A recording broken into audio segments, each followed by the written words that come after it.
Hello, everyone. Welcome to History with Hersefat. I'm your host, Chris, aka Hersefat.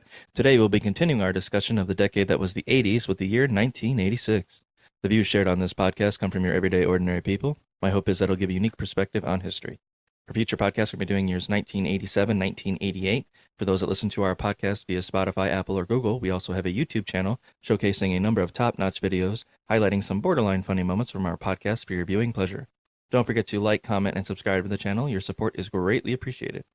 Hello, everyone. Welcome back. It's been a few months off. We've been doing a lot of things. It's in real life issues, things that came up, but we are back, and we'll be back for the foreseeable future. Thank you. Hey. Today we Yep. with us Brad and Nick.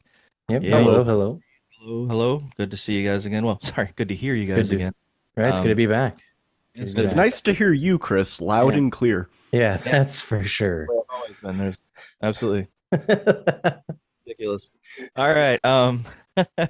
But anyway, I'm glad to be back. We'll jump right into it here with our weird news of the week. Haven't done this in a long time. Swear to God. No, we didn't. Yep. And for the title for the article from the New York Post is "Restaurant Hired Fake Priest to Get Sin Confessions from Workers." And the first line of the article is, of course, because it is the New York Post, it was unholy behavior. It says the owner of a California taqueria chain have been ordered to pay $70,000 in damages to employees who met with a person identified as a priest to confess workplace sins. 35 employees of Taqueria Garibaldi, owned by Shea Garibaldi, who operates locations in Sacramento and Roseville, were awarded the amount following an investigation by the U.S. Department of Labor. An employee told the court the priest urged workers to get the sins out and asked if they had stolen from the employer, been late for work, had done anything to harm their employer, or if they had bad intentions towards their employer, a press release from the department declared. They added that the intimidating stunt was among the most shameless they had ever seen. The identity of the so-called priest has not been disclosed. That's probably a good thing. I don't know if it ever will. If it ever does, I'd like to know who the fuck agreed to this. Oh yeah, right. Maria Parra, an employee of Taqueria Garibaldi, was one of the workers who fell victim to the scam. As soon as the confession started, I found the conversation to be strange and unlike normal confessions, where I would tell a priest about the sins I wanted to confess, Parra told the federal court in a sworn declaration. The employee added that the priest was only interested in hearing about the sins committed on the job. The Department of Labor only uncovered the spiritual scam after investigation into unpaid wages. They subsequently discovered that the owner denied employees overtime pay for hours over 40 in a work week, a violation of the Fair Labor Standards Act. In addition to the $70,000 in damages, Taqueria Garibaldi is now required to pay $70,000 in back pay to the employees. The owner will additionally have to fork out $5,000 in civil money penalties to the Department of Labor due to the willful nature of their violations. Additionally, the Department of Labor says the owner threatened employees with retaliation and adverse immigration consequences for cooperating with the department and fired one worker who they believed had complained to the department. The Post had contacted one of the listed owners of the Taqueria Garibaldi for a comment. I don't believe this employer's despicable attempts to retaliate against employees were intended to silence workers, obstruct an investigation, and prevent the recovery of unpaid wages, the department's solicitors said in a statement. So yeah, pretty ridiculous. The idea to take a priest, like, that's a ballsy move. Imagine using like the fear of God to get you to admit like you took like an extra 5 minutes during your break or something. Right. Always watching. He sees you, big brother. Yeah. And a priest being used for this way is, think about like how somebody who's actually going through something actually talks to priests and likes to do that, goes into it and thinks that, hey, this is going to be, and they're expecting to talk about, I've been really needing this. My mom passed away, my uncle passed away or something like that. Something happened or relationship ended. I need to talk to somebody. And it's just like, yeah, that's all good. How many times were you late last week? Yeah, exactly. Yeah. How many times were you God late? wants to know. God and me. Yeah. But we won't tell anyone. So he's got like an earpiece in his ear. Right. Like he's Pop. Right. Oh God. So yes. Another fake priest. Oh, Jesus. All right. Yeah, they need to find Jesus. Absolutely. All right. Well, that will do it for our weird news of the week. Yay. Right. All right. Good stuff. Good stuff. Just before we move into the timeline, I want to talk about the recent, well, not, I don't know if it's been recent, been like a couple months now, I think, at least a month and a half. Excuse me, our Buttercream video, the worst movie of 1992, Buttercream Gang, was taken down. I got a copyright strike, my first one. That's funny. Copyright strike.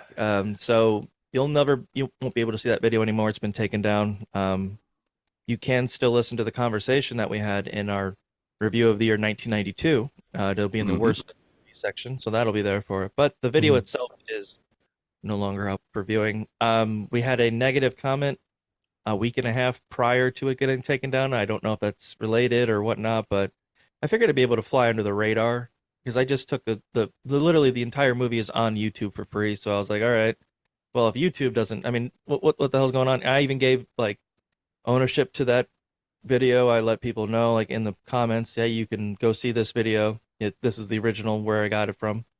Gave them credit, at least where I could tell. But yeah, you pretty much did everything you could, but it's still taken down. Yeah. And the comment was like, this is there's not a lot of special effects in this movie. It's literally a morals movie and fantastic for what it is. And just like, it's not, I don't recall any parts of that movie being special effects laden at all. Right. Yeah.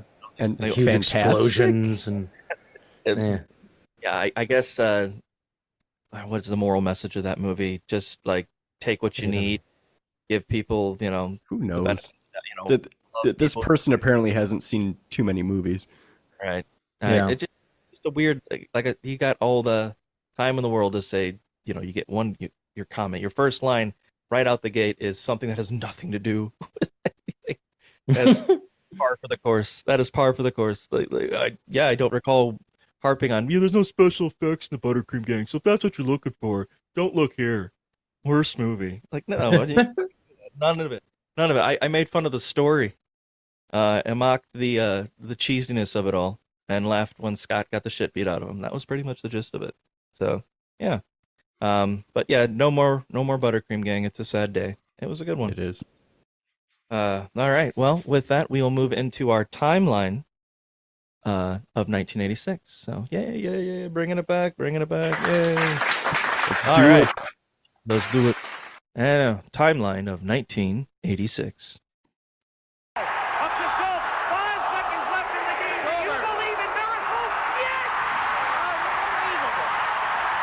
Remember this face.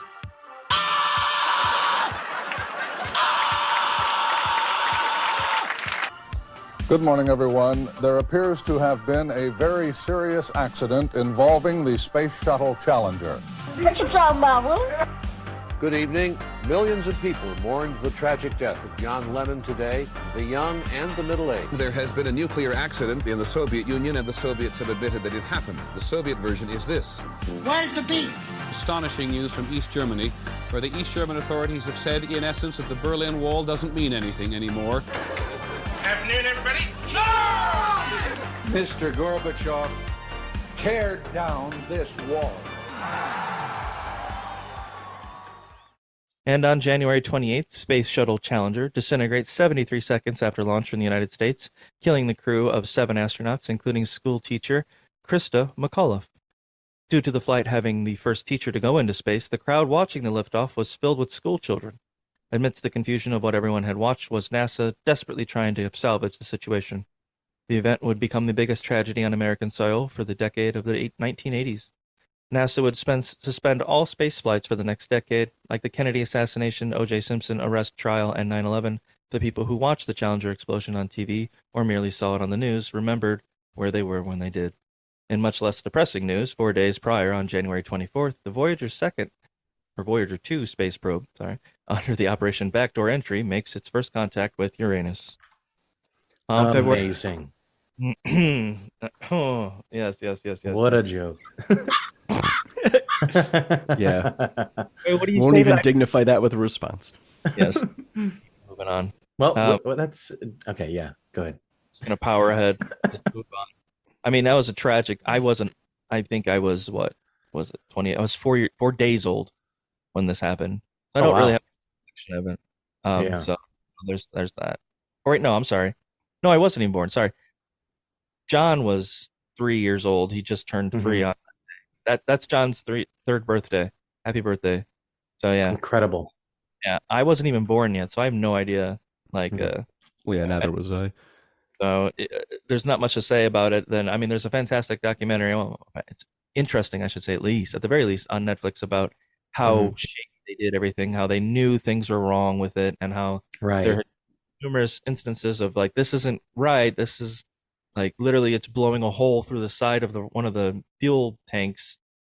You know, this could be bad. Oh, fuck it, throw it up there again. You know, and just like it's a ticking time bomb, and sure enough, that's what happened. So. Tragedy. On February 19th, 1986, the United States Senate approves a treaty outlawing genocide. Prior to that, genocide was a favorite pastime of red-blooded Americans, often being committed for shits and giggles. On March 3rd, Matlock debuts on network TV to a raucous ovation from retirement communities across America. On April 26th, a mishandled safety test at the Chernobyl nuclear power plant in Pripyat, Ukraine, killed at least 4,056 people and damaged almost 7 billion of property. Radioactive fallout from the accident is concentrated near Belarus, Ukraine, and Russia, and at least 350,000 people are forcibly resettled away from these areas. After the incident, traces of radioactive deposits unique to Chernobyl were in nearly every country in the Northern Hemisphere. As complete of a disaster as there could be, the effects of the meltdown are still felt to this day and will be for another 250,000 years. I think that's around, like it'll be okay. You can live there again. The odds of the human race living that long, I'd say, are minuscule. So it's not. We'll be gone before that's even okay. Sure. That's already double of our lifespan that we've already been here. It's it's crazy. They fucked that up. Yeah, I don't know what else to say about that. Fuck that. That's a big oopsie. Yeah. Like it's whoops. Really, that's a boner move right there. Just really bad. Yeah, Did I do that Urkel move? Yeah, that's an episode of Family Matters. Absolutely. Terrible. Can I do that? It's just melting down. Big guy. They're fantastic. And then Urkel's teeth fall out and he just like starts bleeding all over. Recommend the HBO series Chernobyl. Excellent. Love it. Really, really good. I'd watch it. I think I've watched it at least 2 or 3 times. I recommend it. It's a really good retelling. It's really quite tragic. The people like hanging outside watching the fire going on in a distance miles away while thinking it's snowing, but it's actually like ash and like like radioactive. Like it's basically like a nuclear winter in a sense. So just and literally dying sitting there. Really tragic stuff. It's not really a joke for that. Like I tried with, obviously I knew it didn't work out and still went with it anyway. All right. On May 25th, 1986, in an event titled Hands Across America, at least 5 million people form a human chain from New York City to Long Beach, California, to raise money to fight hunger and homelessness. It did little to stop the spreading of diseases. On June, I just remember that. I remember that from The Simpsons. Yep, it's like a flashback, and I think that the Hands Across America went through their living room, and Homer's just on the couch drinking beer. There's so many episodes. Like the first 4 or 5 seasons of The Simpsons, maybe even 6, have an enormous amount of 80s references from like early to late 80s. It's all 80s references. Crazy. But yeah, I remember like in the time of the AIDS epidemic, it's amazing that they were able to pull this off. Hands Across America. Right. All right. On June 26, 1986, the United States Supreme Court rules that the insane cannot be executed for their crimes, which upset the entire state of Texas and the lower half of Florida. On July 9th, 1986, A.G. Meese's report on pornography, ordered by Reagan, is released to the public. The main takeaway from the report was that pornography led to sex crimes. Rutledge Hill Press of Nashville released a book on the report, that was so spicy, major booksellers refused to stock it on their shelves. Rumors swirled in Washington that Reagan would read the report to Nancy before they engaged in 1 minute, no eye contact missionary with the theme of background. On August 31st, 1986, the cargo ship Kian C departs from the docks of Philadelphia carrying 14,000 tons of toxic waste.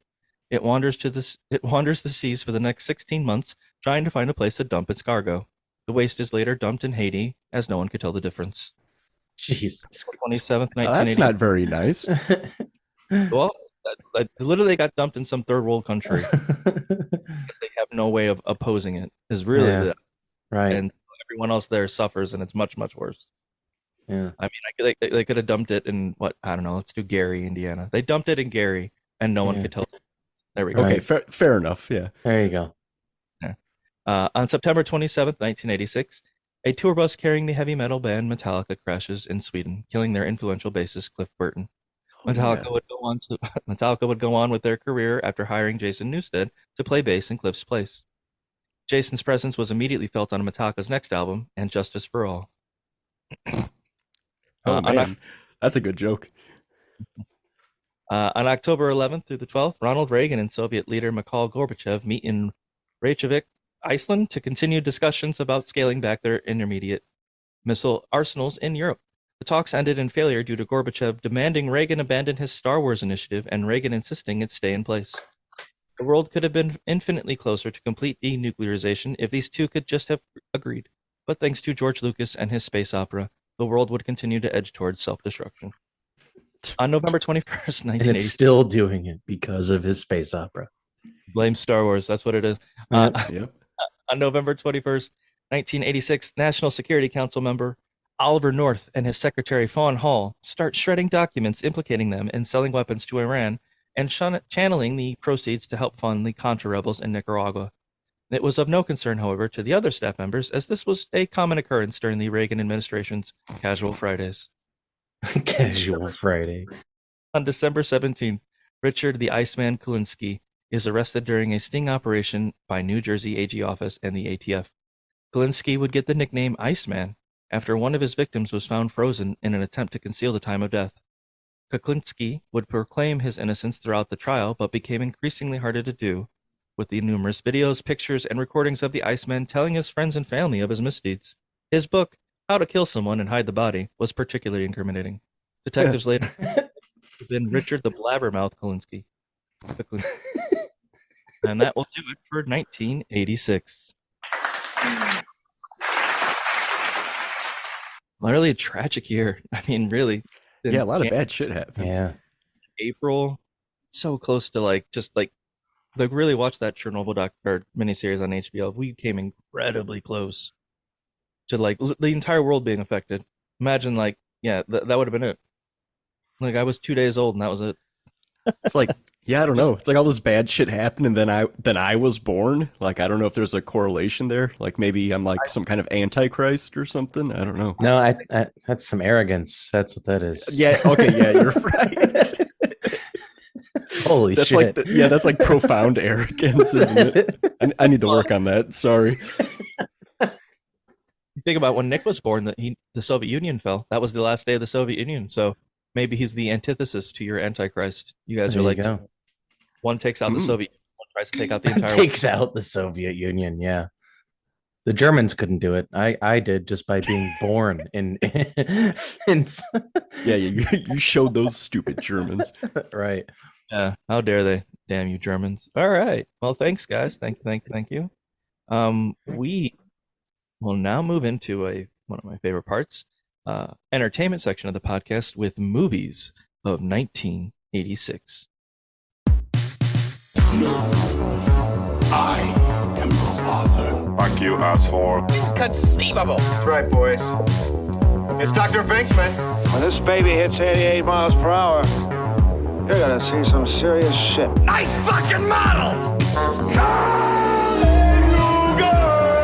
I work for Dick Jones. Game over, man. Game over. Yippee-ki-yay, motherfucker. Bloody mom.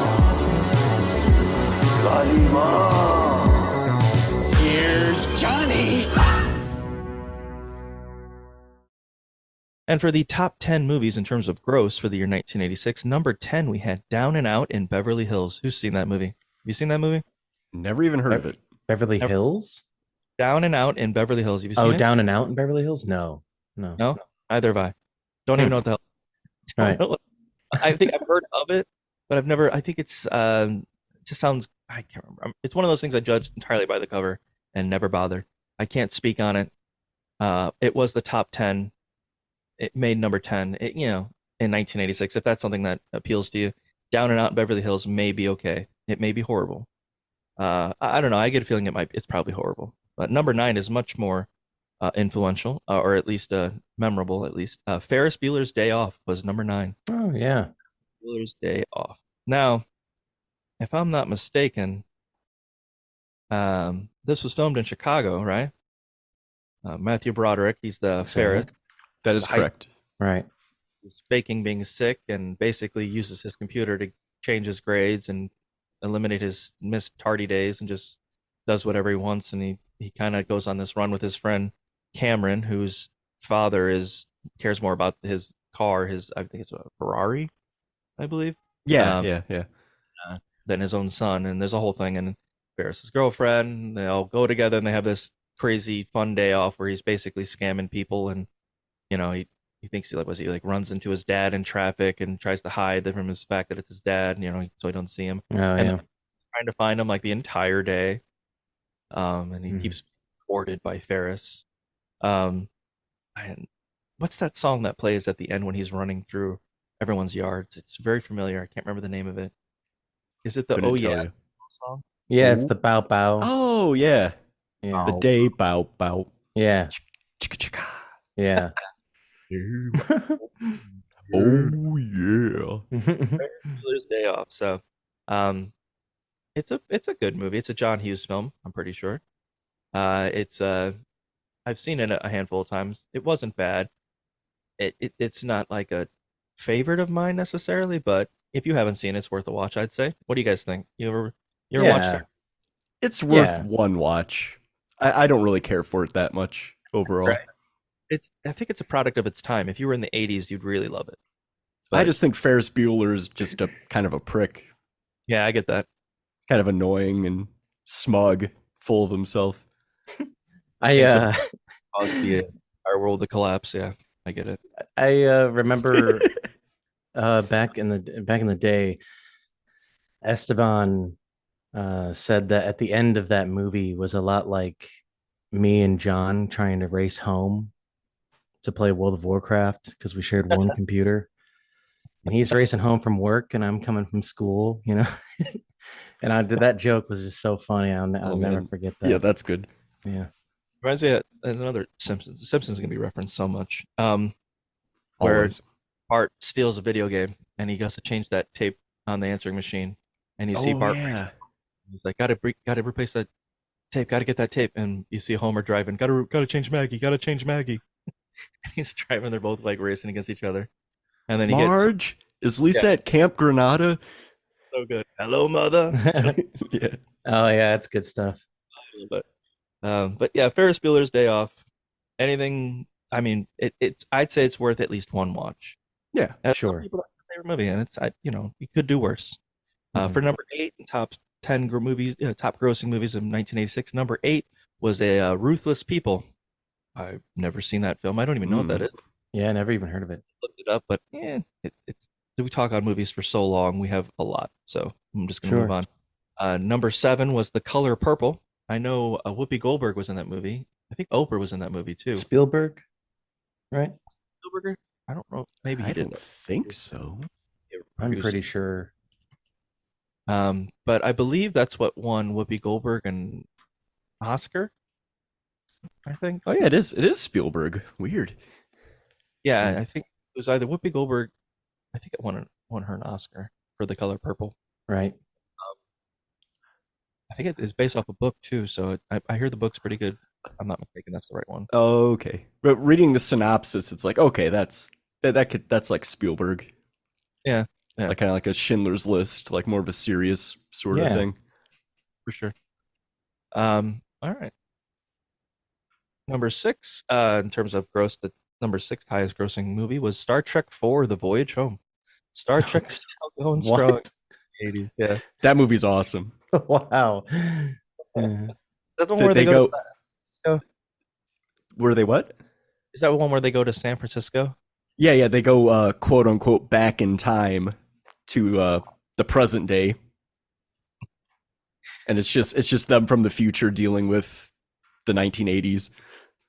You know, that's a Back to the Future ripoff sort of deal. Yeah. Oh boy. They went back in time because this like weird bomb was like only broadcasting in whale songs, and like all these whales were extinct in the future. So they went back in time and picked a whale up and then went back forward in time so it could talk to this thing and then, you know, get it to like not blow up the universe or whatever. That what? Yes, okay. You heard me. You heard me. No, that is the plot, or, you know, in so many words, it might be, it's something like that. It definitely has something to do with whales and whale talking. Number 5. This is a classic. This is one of those movies where the sequel is better than the original. So much so that it's like the film like Terminator 2, you know, The Godfather 2. And I think this is the movie Aliens. Top 5. Movie. Better? I don't know. It's a very different movie than the first one. Yeah, that's true. That's true. The first one's like it's just one alien. It's scarier, I think. Yeah, it's more like a tense horror movie. And Aliens is like it's James Cameron. Right. James Cameron action movie. Action, adventure. Yeah. Got all the great lines. You know. Oh yeah. It's your standard 80s action movie with the great one-liners and whatnot. Like we got it in our Game Over, man. Game over. Oh yeah. Mm-hmm. Well, I love when Ripley comes out in that like exosuit to face off with the queen alien who has that little girl Newt, and she's just like, "Get away from her, you bitch!" It's so awesome. Yes. And then the alien's just like, "Ah!" That whole man. Yeah, you're right though. I watched it not too long ago. It absolutely holds up. Oh yeah. It doesn't look like it's from the 80s at all. Like it's the set design and everything is just perfect.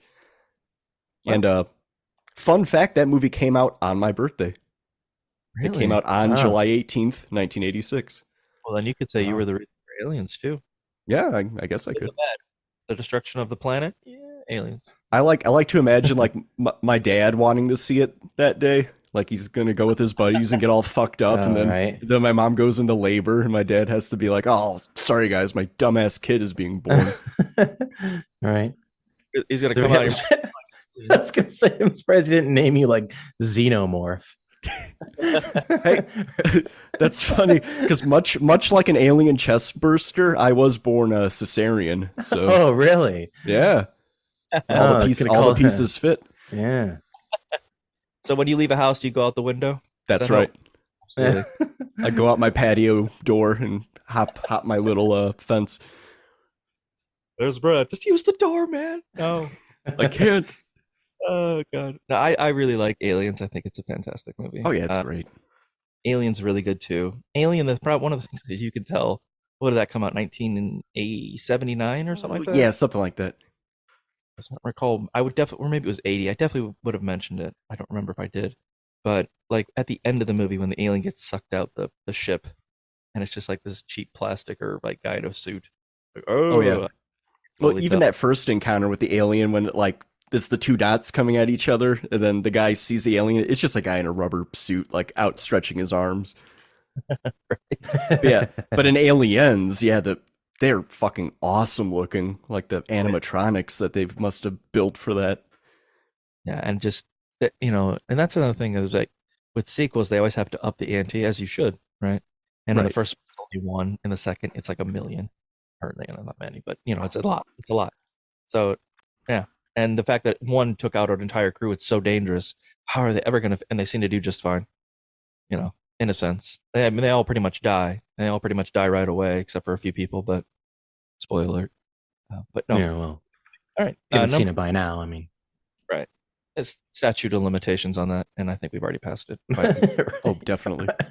All right. Number 4, this outperformed at the box office against this Back to School with fucking Rodney Dangerfield. And he goes back to school, and his kids in school, he's like, hey, I'm going to go to school too because I don't get respect. And he gets respected. So he learns respect at school? What does he do? Like, he go back to like grade school? No, he goes to college, and then he starts he's like the cool hip guy somehow. Oh, boy. That doesn't make any sense. Old crusty year-old dude is like, I guess Blue was pretty cool in old school, but like that would be like Blue going back in. Right. I mean, it sounds like Billy Madison, but worse. Right. Yeah. Yeah. Maybe that's this generation's Billy Madison is back to school. I mean, it probably was, yeah. All right. Number 3, the top 3. Number 3 was The Karate Kid Part 2. I don't remember that movie that much. I don't think I ever saw it. I've seen it, and I'm pretty sure they have like a similar ending as the first one. I think this is the one where they go to Japan, and there's like bonsai trees. They get introduced to bonsai trees, which are really cool. And it's something to do with Mr. Miyagi, and the kids got to do like another competition there. And I don't know. It's not a bad movie. It's basically like a rehashing, but now the person who's now Daniel-san is like in Japan or something like that. And that's pretty much that's it. All right. Number 2 started the Australian obsession, the obsession with Australia for the Americans. When things got real big, I think Subway. I think that started as like a company from Australia. I could be wrong there, but it was real big too in the 80s. It started like popping up. And along with that is this movie, Crocodile Dundee. Paul Hogan. Crocodile Dundee. Everyone wanted to be Australian. Everyone loved the accent. Yeah. That's not a knife. This is a knife. Yep, that's all I remember from that movie. That's the only thing anybody remembers from that movie. Yeah. It sucks. I don't know if you guys seen it recently. That movie sucks. Holy shit. I knew it sucked when I was like 12. Right. Yeah. So we can move on now to the top movie. Any guesses, real quick? Top movie of 1986. Top grossing movie. Amadeus? Nope. No clue. Top is a giveaway there. Top Gun. Oh, jeez. Oh, yeah. Top fucking Gun, where the sequel just came out like last year. Who are the yeah. Nobody knows. I don't know. Somebody, they got to blow up some base, and only Maverick can stop them. It's I never saw Top Gun, but I did see Top Gun Maverick, and it's pretty fucking awesome. Yeah, the plane flying, all that shit, really top notch. It's like the best story is. I mean, the story is just dead, generic. Generic, but man, really cool aerial, absolutely flying jet stuff. That's exactly what I thought too. That was it. That was the only thing that was good. Yeah. But that's really all that needs to be good for Top Gun. It's a movie about planes. I mean, the plot for this. I mean, you got the Goose, Anthony Edwards, who's in the. Oh. Yeah, I just realized. Okay. Yep. Anthony Edwards from ER. No, there's a movie from 1987 that I don't want to forget. I forgot to write down. You know which one I'm talking about. You listen yes. Yeah. Anyway, Anthony Edwards in Top Gun, Dr. Green in ER. Goose movie. He, oh no shit. And like, I think is it Goose's son, played by Miles Teller? It's always the son. Fuck off. He was 86. I mean, he died in 86, and his son is like what 19 in Top Gun 2, even though it's like 80 years later. Like, I don't know. Did they freeze Goose's sperm? I don't remember how that worked out. Or what year is it? I have no idea. So, but obviously the movie's soundtrack is known for Danger Zone. Grand Theft Auto 5 had a really fantastic mission where you'd fly in some like fighter jets, and Danger Zone played at the right time, and you can, it was really good. But I mean, I've karaoke'd that song, Kenny Loggins' Danger Zone. It seems like the least dangerous zone. Like, it's not at all. It's not like a bad song. It's corny. It's just a corny song with a corny riff. Yeah, it's pretty awesome though. Yeah, gotta love it. Like, when I hear it, it's not like I turn the radio. Like, fucking Danger Zone, man. Danger Zone. Yeah. All right. Well, that was the top movie of 1986. I mean, beyond, what is it? You Lost That Love and Feeling, Berlin's Take My Breath Away, that song. Like I can't think of it. Like there was the music in that movie, the action scenes. It was the best of the best, I think, in the '80s in that sense, at least for '86. Like, it was a really well done and a beloved movie, Top Gun. I'll still watch it from time to time. You got what's his name? I almost called him. His name's Iceman in the movie. Val Kilmer. Yeah. I like when he's like arguing with Tom Cruise in the shower, or like I don't know, like just hanging around. There was also I just kind of remembered here. There's a lot of homoerotic things in that movie too, which I don't know if people realize. Which is really, not there's anything wrong with that, just neither here nor there. But they're like the volleyball scene, Kenny Loggins song. They're all shirtless and oiled and greased up for reasons, having the time of their lives. And now they're in like a shower, half naked, arguing. Right. Tom Cruise says something to him. Maverick says something to Iceman, and Iceman's response is like a chomp down, that's it. That was his response. I just remember being like weirded out by that. Okay, I guess that's a response. And Top Gun. So if you haven't seen it, definitely worth a watch. The music's pretty good too. All right, now we'll move on to personal film selections of 1986. For these, this was the year of white people playing any other race they could get a hands. Apparently there were no. Well, you'll see. The first movie I'm going to mention is the movie Stand By Me. Have you guys seen this movie, Stand By Me? The King short novel story? Yeah. Surprisingly, no. I haven't seen that. Never seen that. Okay. Nick, you've seen it? Mm-hmm. Yeah. What did you like about it? What did you like about it? Stand By Me. I mean, it was it just, when you watch it, it just seems like it's a timeless classic, honestly. Yeah. I remember what's his name? He's really young in it, but he plays like a bad guy. Oh. No. Huh? Kiefer Sutherland. Yes. Yes. Yeah. But yeah, that's a great movie. It's like a nice, like, little coming of age movie. Highly recommend it. Yeah. River Phoenix was awesome, that movie. Oh yeah. As was Will Wheaton. Oh yeah. Star Trek fame and all that stuff. Right. Gary O'Connell, who was a chubby little kid back then. And what's his name? Corey Feldman. Yeah, Feldman, yeah. Those four boys. And they go and they hear about a dead body like in the woods, and they decide, well, let's go find this dead body. Well, these guys are going to find it for us. No, we're going to do it. And they decide to, because everything's not all well at everyone's homes. There's things going on. They're running away from problems while going on their own adventure, trying to, it's like I said, coming of age tale. Right. There's a train scene where they got to cross the tracks. It's, gets pretty intense there. Pretty intense, yeah. Little things that, kids around that age would be doing, and jokes that they find funny. And it's got a lot of heart for being for being kids actors. They did a really, really good job. I think that's really why it sticks out so much, is that River Phoenix, Will Wheaton, all the kids, their performances, as well as Kiefer Sutherland, really helps out. So for Stand sure. By Me, I actually, recommend it. All right, now we're going to move on to an animated film that came out in 1986. That was a Don Bluth film. Don Bluth broke away from Disney, he was a Disney animator. But after this is the dark years for Disney, where they had like the Black Cauldron and stuff like that, where it just came out. It just took forever to get out. When it did, it just bombed horribly. So they lost a lot of their animators who went and made their own film. Don Bluth was like one of the main ones. This one movie is called An American Tale, with Feifel. Oh yeah, it's good stuff. Family, they all come from Russia over to America, because they hear that there are no cats in America. And he's like, there are no cats in America. And he's like, and the streets are filled with cheese. They're not. They're not. Mice and rats. This is the case. Like, if someone told you, it's like heaven, these streets are painted in gold. Why? Why are they made of cheese? Right. Like, come on now. Can't we somewhere else? Is so why that, are we making out of cheese? Is that the one where the family's like on a houseboat in like the bayou? Or is that a different movie? That's a different movie, actually. I think that's next year, or maybe. I think you're thinking of The Rescuers. Oh yeah. Yep, I am. So that's also, I can see how you make it.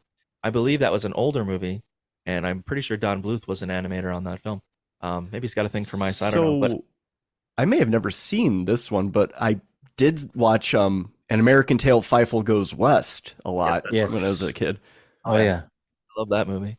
I'm pretty sure John Candy is the tiger, is the Feifel's friend that he finds in. Yeah. Or no. I'm sorry. Not John Candy, but it's No, it's not John Candy. It's Dom DeLuise. Dom DeLuise, yeah. Dom DeLuise. Yeah. He was always voice acting. He did tons of voice acting in the 80s. Any classic movie that animated has a Dom DeLuise voice character, especially with Don Bluth. They were like peas and carrots. That's what they were like. Anyway, American Tail is a really good movie, especially for an animated film. It's got a lot of heart. It's really got some, especially the ending scene. It's really good stuff. I highly recommend it. It's one of the best 80s animated films. Maybe the best. I don't know. Right. American Tail. Another John Hughes film came out in 1986. I'm recommending here, Pretty in Pink. It's worth at least one watch. It's a good teenage movie, but really beyond that point, it's not really worth watching. It's basically the same movie. At this point, everyone was kind of getting, the gist of what John Hughes was doing. This next movie is fantastic. I love it. There's a lot to talk about, so I'm going to hand it off to Brad because I know he's got a lot to say with it. The movie Fly came out in 1980. The Fly. Yeah. Remember watching The Fly for the first time? If you have any... I was probably way too young to watch it. Yeah. And that's, it's David Cronenberg with his body horror shit. And it's got a really cool Jeff Goldblum starring in it. And, Gina Davis. Gina Davis? Yes, Gina Davis, yeah. Yeah, great movie, excellent special effects. Just when he's first time, what stuck out to you, like any scene, like you were like, my God, when you thought of The Fly, you thought of like this one thing. I was like about a handful that I can think of. I mean, when he like started turning into Brundlefly, as he called himself, and his face is all fucked up, and he's like puking up acid to digest his food, and yeah, he pukes on that guy's like hand and like dissolves it, right?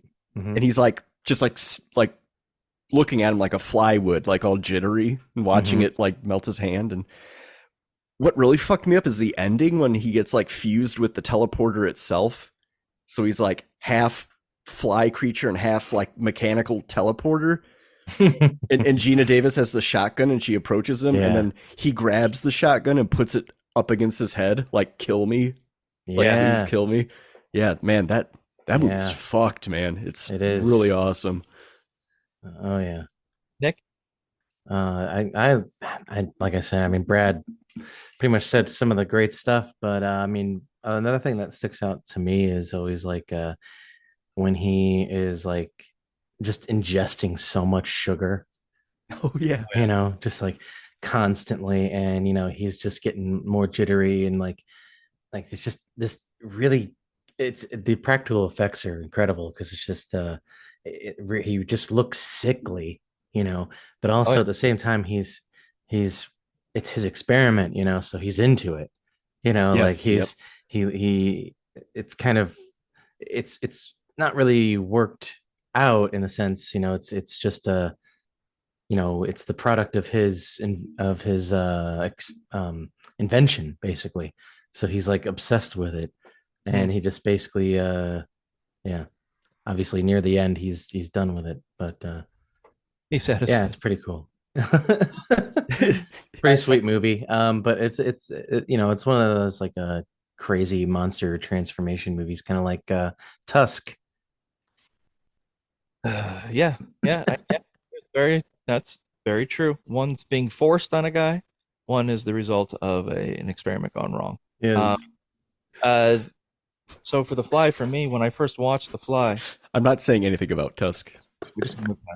When I first watched The Fly, the thing that stuck out to me, the one scene, was when he's arm wrestling that guy, and he fucking pops his bone out of his arm. Oh yeah.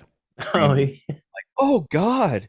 And I'm like, Jesus Christ, what the fuck's going on in this movie? And then he takes his fingernails and he's just with his other thumb, he's like pushing them off his fingers. Oh yeah, God. Oh man, yeah. Fluid hit the mirror. He's pulling off his teeth. His ear just falls off randomly. Oh yeah. Ooh, man. He's got all this stuff, and it's just really like, you're just watching him fall apart, and it just gets grosser and grosser because he starts off feeling amazing. All of a sudden he's all buff and got a ton of energy, and he can like walk up on walls like he's a he's a bug. And it just when she realizes that Gina Davis realizes that her and Jeff Goldblum's character, I can't think of his name, Brundle. It's like Steve Brundle or something like that. After they had sex, after he did the transfer with this fly in the pod, that she realizes that she's pregnant. Is now like, I need to get this out of my body, and she is just completely horrified by that. And that scene where she's in the hospital, and then all of a sudden he just jumps through the window, freaked the shit out of me when I was a kid. Yes, he's just like calm, and all of a sudden you think everything's kind of safe, and he just jumps in there, grabs her, and takes her back to his apartment. Yeah. One of the things about The Fly that was funny when it was first released, it's one little tidbit, it was a remake, as I'm sure you guys know. Which also has its own fucked up ending. And so people thought it was going to be this cutesy little fly film. So they were giving out hats that like fly feelers or whatever it is, like little hats for kids, so, and people brought kids to fly, and they realized this was not the case. This was not a kid movie, and it was horrible. And people walked out. So it got some like they call it trailers. I don't think they went to the length on TV. I don't think they could show like a number of the things that they show in the movie. So a lot of people like a remake of a classic film, Fly, because at the end of The Fly in the 50s film, it's really scary. It's freaky because the guys, it's so stupid because it's just the heads. It's like a Carl Pilkington thing, but the heads, and now they're just those people with just he's like a human body with fly head. He's just got fly issues, and that fly where the human head, and you see it in a spider's web as a spider's moving, inching in on it, ready to eat it. Right. The guy screaming like, okay, all that stuff. Well, if parents did indeed take their kids, like they paid no attention to the rating because it is rated R. Maybe they didn't take. That's true. Yeah. I think maybe it just was adults who weren't expecting, like they figured it was rated R, but they didn't realize it was going to go as far as it did. Because true. watch the original 50s film, and then you watch the Cronenberg film. One is none like the other. One's like suits and like, oh, we got a man as a fly here, and a fly that's a man. The 80s one is Jeff Goldblum's mannerisms and ripping off his teeth. And like when he turns into like a full-fledged fly, his eyeballs like fall out, and his head like rolls back. It's like, I guess, was he just like a fly underneath the whole time? Pretty much, yeah. I think his fly self grew within his body and then burst out of it. Exactly. All right, we'll now move on to another film of mine that because that we could talk about that one for a while. I love this movie. It's a classic comedy film. It's actually one of the few films I like with this comedy actor in it. Three Amigos, Steve Martin, Martin Short, and Chevy Chase. Chevy Chase being the comedian that I don't like in anything except Three Amigos and National Lampoon's Christmas Vacation. Right. More specifically, I just love that movie. It's so fucking funny. The My Little Buttercup scene. My Little Buttercup. And he's just like, they're like doing this little dance, this vaudeville dance to like this group of like hardened criminals, like just like not having it at all, watching these guys prance around. I remember the movie, but I remember the name of the movie and stuff, but I really don't remember any of the movie. I think I should revisit this. Oh, you should. Actually. Have you? Yeah. When's the last time you watched it, Brad? I've never seen it. Okay, so the plot of the movie is these guys, they're actors, right? And they go to Mexico and they think they're in a film. This is basically Tropic Thunder. Yeah. So that's I got the idea. So they think they're in a film and they're doing these scenes, whatever, and they're in Mexico, so the Mexicans they see along the way they think are actors and extras and stuff like that. And so they meet this guy who's like the head of a gang. I can't remember what they call the gangs in Mexico, but cartels, kind of. I don't think they call them cartels. Anyway, so the head of they'll just call it that. The head of the cartel, this guy named El Guapo, and it's very Hollywood-esque, where they all ride in on these horses and they're terrorizing the town. Like, oh, this is the scene where the town's being terrorized. Come on, amigos, and they're like, they're got to fight off them, and they don't realize that they're actually getting real bullets fired. Anyway, it's a whole thing. it's so goofy, and there's like really intentionally fake scenes, like they're out like camping out in the middle of the night, and they just like this completely fake background where like Chevy Chase pulls out a guitar and starts playing what's that song? Blue Shadows. And it's like this boom dum dum dum boom dum dum dum dum dum da da da da. Blue shadows on the trail, and he's singing this song, and like these animals come up, and like all of a sudden rabbits show up out of nowhere, and they're just like singing along. And it's like this whole goofy. The horses. Huh. It's this completely batshit scene, and then it moves on to the next one. It's just there's a scene and specifically where Chris kills me. Martin Short they're trying to infiltrate El Guapo's birthday party, where they're like he's opening up presents, and he's like, yeah, you got me it's a sweater, and it's like this nice cardigan sweater. It's like, oh yeah, you got him like the head of the cartel just grumpy. Anyway, so like Martin Short is climbing on this rope above the where they're having the birthday party, and he falls off it, and the actor, the stunt guy, whoever hit that table, hits it so fucking hard. It literally feels like you could feel the pain. It's such a ridiculous scene. It cracks me up. But yeah, if you've never seen Three Amigos, it's worth a watch, at least one. Yeah, I'll check it out. All right, we'll move on to another film. Little Shop of Horrors. That's another film of mine. That was That's a cool movie. Yep, it really is. Rick Moranis. Again, it's got like a what's that? The Demon Barber. What's that movie called? Sweeney Todd. Sweeney Todd's got like Sweeney Todd. Getting rid of bodies and stuff like that. Yeah. Right. Sort of similar vibe to it. It's just like it's still a comedy, but also like really dark. Yes. And I've never seen about it. And it's a musical, so that's probably why I've never seen it. Yeah. No, it's a good musical. I never really watch musicals much.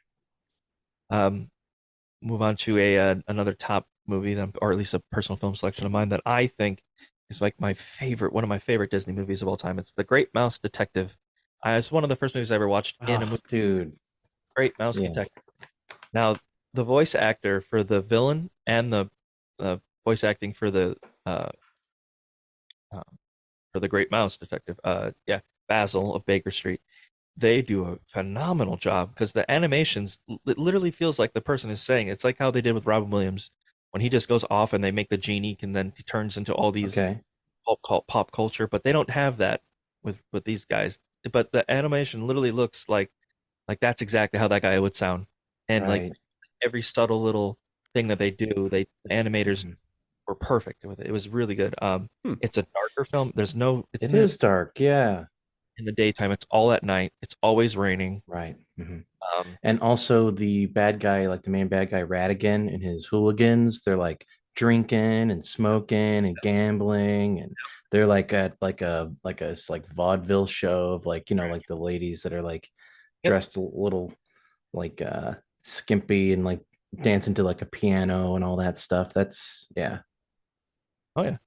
And then that's all in a Disney cartoon for kids. Right. Yeah, exactly. Yeah. Well, the 80s were different. Yeah. And he doesn't like being called a rat. And so they're singing. His name's Radigan. It's Radigan. Blah, blah, blah, blah, yeah. Radigan. And then there's this guy who's really, really drunk amongst all the drunks who's hiccuping, and he's like, yes. The brightest rat. And everyone's like, what? Then he grabs him. And he doesn't even realize what's happening. And he's like, rat. Right. And the cat, he rings the bell. Yeah. The cat comes in and eats the mouse. Yeah. And you see like the shadow of her dropping the mouse into her gullet, burping, and then everything's quiet, and then they just jump right back into the song. That's it. It's really good. Animation. Ordered him to be executed, basically. All of this for kids. So. Yeah. That was one of the things I ever saw in a movie. And I remember I should watch this movie again. I haven't seen it since I was a little kid. I don't really remember it. Oh, that's great. Funny stuff too. I remember being at the movie theater and getting a big tub of popcorn for myself, and which probably was like a medium or a small. But anyway, I finished it by the end of the movie.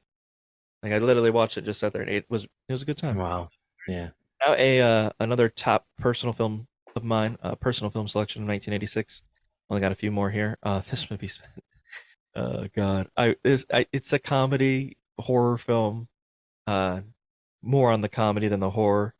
Uh, got a fantastic song in it. The movie Critters. The movie Critters came Oh out. fuck yeah, man. Where it's got that song from Johnny Stone, Yep. our rock star, whatever. The song "Power of the Night." Where it's like "Power of the Night." Call, feeling of Stealing from the night. Yeah. it's the power of the night. And then at the end, it's like it's the power of the night. The night. Dude, it's great. It's a classic. So fucking funny. I gotta be honest, man. When I was a little kid, Critters freaked me out. Oh yeah. Dude, I thought they were like outside my window in my room, like, ooh, scared the hell out of me. Like a psycho, more crazy, not as funny gremlin, where they shoot these spikes out of their bodies and like knock people out. Then they eat them. Then the more they eat, the bigger they grow. And then you see this critter at the end who's grabbing the boy and trying to grab him by his like feet as he takes his pipe bomb that he got from his friend who like works on their farm and picks up radio signals through his teeth. It's weird. Anyway, they like blows up the ship at the end, but the critters are criminals. They escape from a planet that's entirely a prison, and they hijack some spaceship and landed on Earth. So it's a crazy, funny movie, also a horror. So yeah, it's that's when I skipped over somehow. I don't know. I remember seeing the VHS tape at the local video store growing up, but I don't think we ever rented it. I could see that. I mean, it's a pretty graphic, especially for kids. I wouldn't. No, it didn't matter with us as kids. That's true. But my dad would just pick any whatever horror movie and subject us to it. And I'm a better person because of it. Amen. I got 3 more left here. One of them was released like in December 23rd or something like that of 86. So it's 86 movie, but really mostly 87. But that's the last one. First of the 3 I'm going to mention here, the movie The Labyrinth with David Bowie. Now this movie, David Bowie and his bulge. Yep. Right. I pointed it out when I was a kid. I was like 9 years old, and I was over at my cousin's house, and we were watching The Labyrinth, and he's literally dancing around to Dance Magic Dance, where it's like, you remind me of the babe. What babe? The babe with the power. What power? Power of voodoo. Voodoo, you do. Remind me of the babe. And then it just jumps into the song. Dance, magic, dance. I saw my baby. Yeah. Yep. Anyway, but as he's prancing around, you just see this massive bulge just flopping in the wind. And I'm like, what? And I'm like, hey, did you guys? And I pointed out, look at that. And my dad just like, without missing a beat, whack, Christopher, point that out, turn off. How do you point that out? Sit down, like, like, what the fuck? Like, and I was like, okay, holy shit. Like, I noticed it. How do you not notice it? Yeah. Come on. How dare you notice David Bowie's bulge in Labyrinth? Sit down. You see that? I'm surprised your dad didn't just like immediately shut it off and be like, that's it, everyone go to bed. Yeah, exactly. Shut it off. He took it off. This evening is over. Yeah, he shut it off. Every kid, my cousin, okay. But he shut off the movie. That was it. Because I pointed it out. That was the end of, I didn't see The Labyrinth for like another, I didn't watch it, I think, until I was like in high school. But yeah, not that, I was afraid I was going to get smacked if I saw the bulge again. Labyrinth, really good puppetry. It's a good movie. It's a good movie. It is. It's Jim Henson, isn't it? Right? Oh yeah. Yeah. It's like him at best. I'd say that over the Dark Crystal, I think it is. It's really good stuff. The plot, the whole thing, everything's good. I like it. Anything stick out to you? I remember the creature being like, you don't want to go this way. That's horrible. That leads to certain death. You want to go that way. Oh, okay. And so she goes that way. She's like, yeah, you're going that way. We're going straight to the castle, which is exactly where she's trying to go. And I remember being like, that son of a bitch. She would avoid all this crap, the bog of eternal stench. She wouldn't have to go. So, yeah. I mean, I remember Bowie's introduction when he's like the white owl that comes in, right? And then it's Then it's Bowie in all of his glory in that ridiculous costume, and he does the contact juggling with the ball. Right. That's good stuff. That was really neat. Which apparently, I mean, it wasn't Bowie doing it. It was someone behind him holding their hands up and doing it. Nevertheless, pretty awesome. Oh yeah, for sure. All right, Nick, have you seen The Labyrinth? Do you have anything on The Labyrinth that stuck out to you? I saw The Labyrinth a long time ago, but I liked it. It was good. Yeah, it's a nice little movie. It's another like nostalgia thing. Right. Me. You watch it and it just it makes you feel. I don't know. It's so timeless, Yeah. In that sense, yeah. Two more movies here. Another personal film selection of mine. The movie Platoon. That was pretty good. Yeah. Watched that in school, actually. Big thing on the Vietnam War. I believe that's an Oliver Stone film. Yeah. Platoon I've never seen it, though.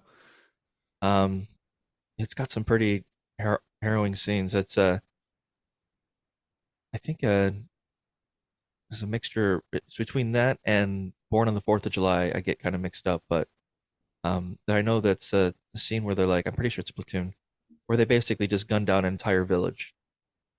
And or maybe I'm thinking of 4th of July. But it was Vietnam. It's probably in both. Yeah, movies. it's probably in all of it. Yeah, it's well known that that's what soldiers did. Right. So, I remember it was, what was it? Willem Dafoe in Platoon, right? Yep. And it was that one scene where he's like running for the helicopter, but they had to like leave or something for some reason. I don't know what it was, but like that dramatic getting killed, everyone knows that. It's like the most famous scene in the movie. You know what I'm talking about, right? drawing a blank. In Platoon? I'm pretty sure it's in Platoon. Unless I'm thinking of a different movie. Well, you probably are thinking of Platoon. I just can't remember Platoon that well. I know Willem Dafoe is also in Born on the 4th of July, which is another movie. It was. So I'm like, oh god. So if it is him again, and there's also, what is it? Apocalypse Now, which is around, I believe that was late 70s or early 80s. Yeah, man. It's okay. Yeah. This it's like that legendary death, where he's like at the end after he gets shot a bunch of times, he like reaches up to the sky and looks up. Willem Dafoe, yeah, in Platoon. I think that, I think I may be wrong. That may have been ad-libbed. I'm not sure. That last part there, like the whole, basically it just says he just dies in the script, gets shot and dies. So like all of that whole dramatic stuff was added by Dafoe. Nice. All right. We'll move on now to the last personal film selection of mine. Like I said, this movie came out in December, but you know what? It's not bad. It's one of the better sports movies ever. The movie Hoosiers. Even with the Hoosier state, still not sick of this movie. It's still a good movie. One of the things that stuck out, the gym that we went to school, the gymnasium that we had was up for consideration to be used in the movie Hoosiers, where they played. Wow. But it was too small. Too small. Yeah. I couldn't do it. So everyone that went to our school knew that story. So Hoosiers was always played, and it was like a ping of regret that we thought, well, if we just had Hoosiers filmed in this town, maybe we'd actually get something of note. Maybe we could move up from a red blinking light to a stoplight, a proper stoplight. Right. Maybe they'd have that.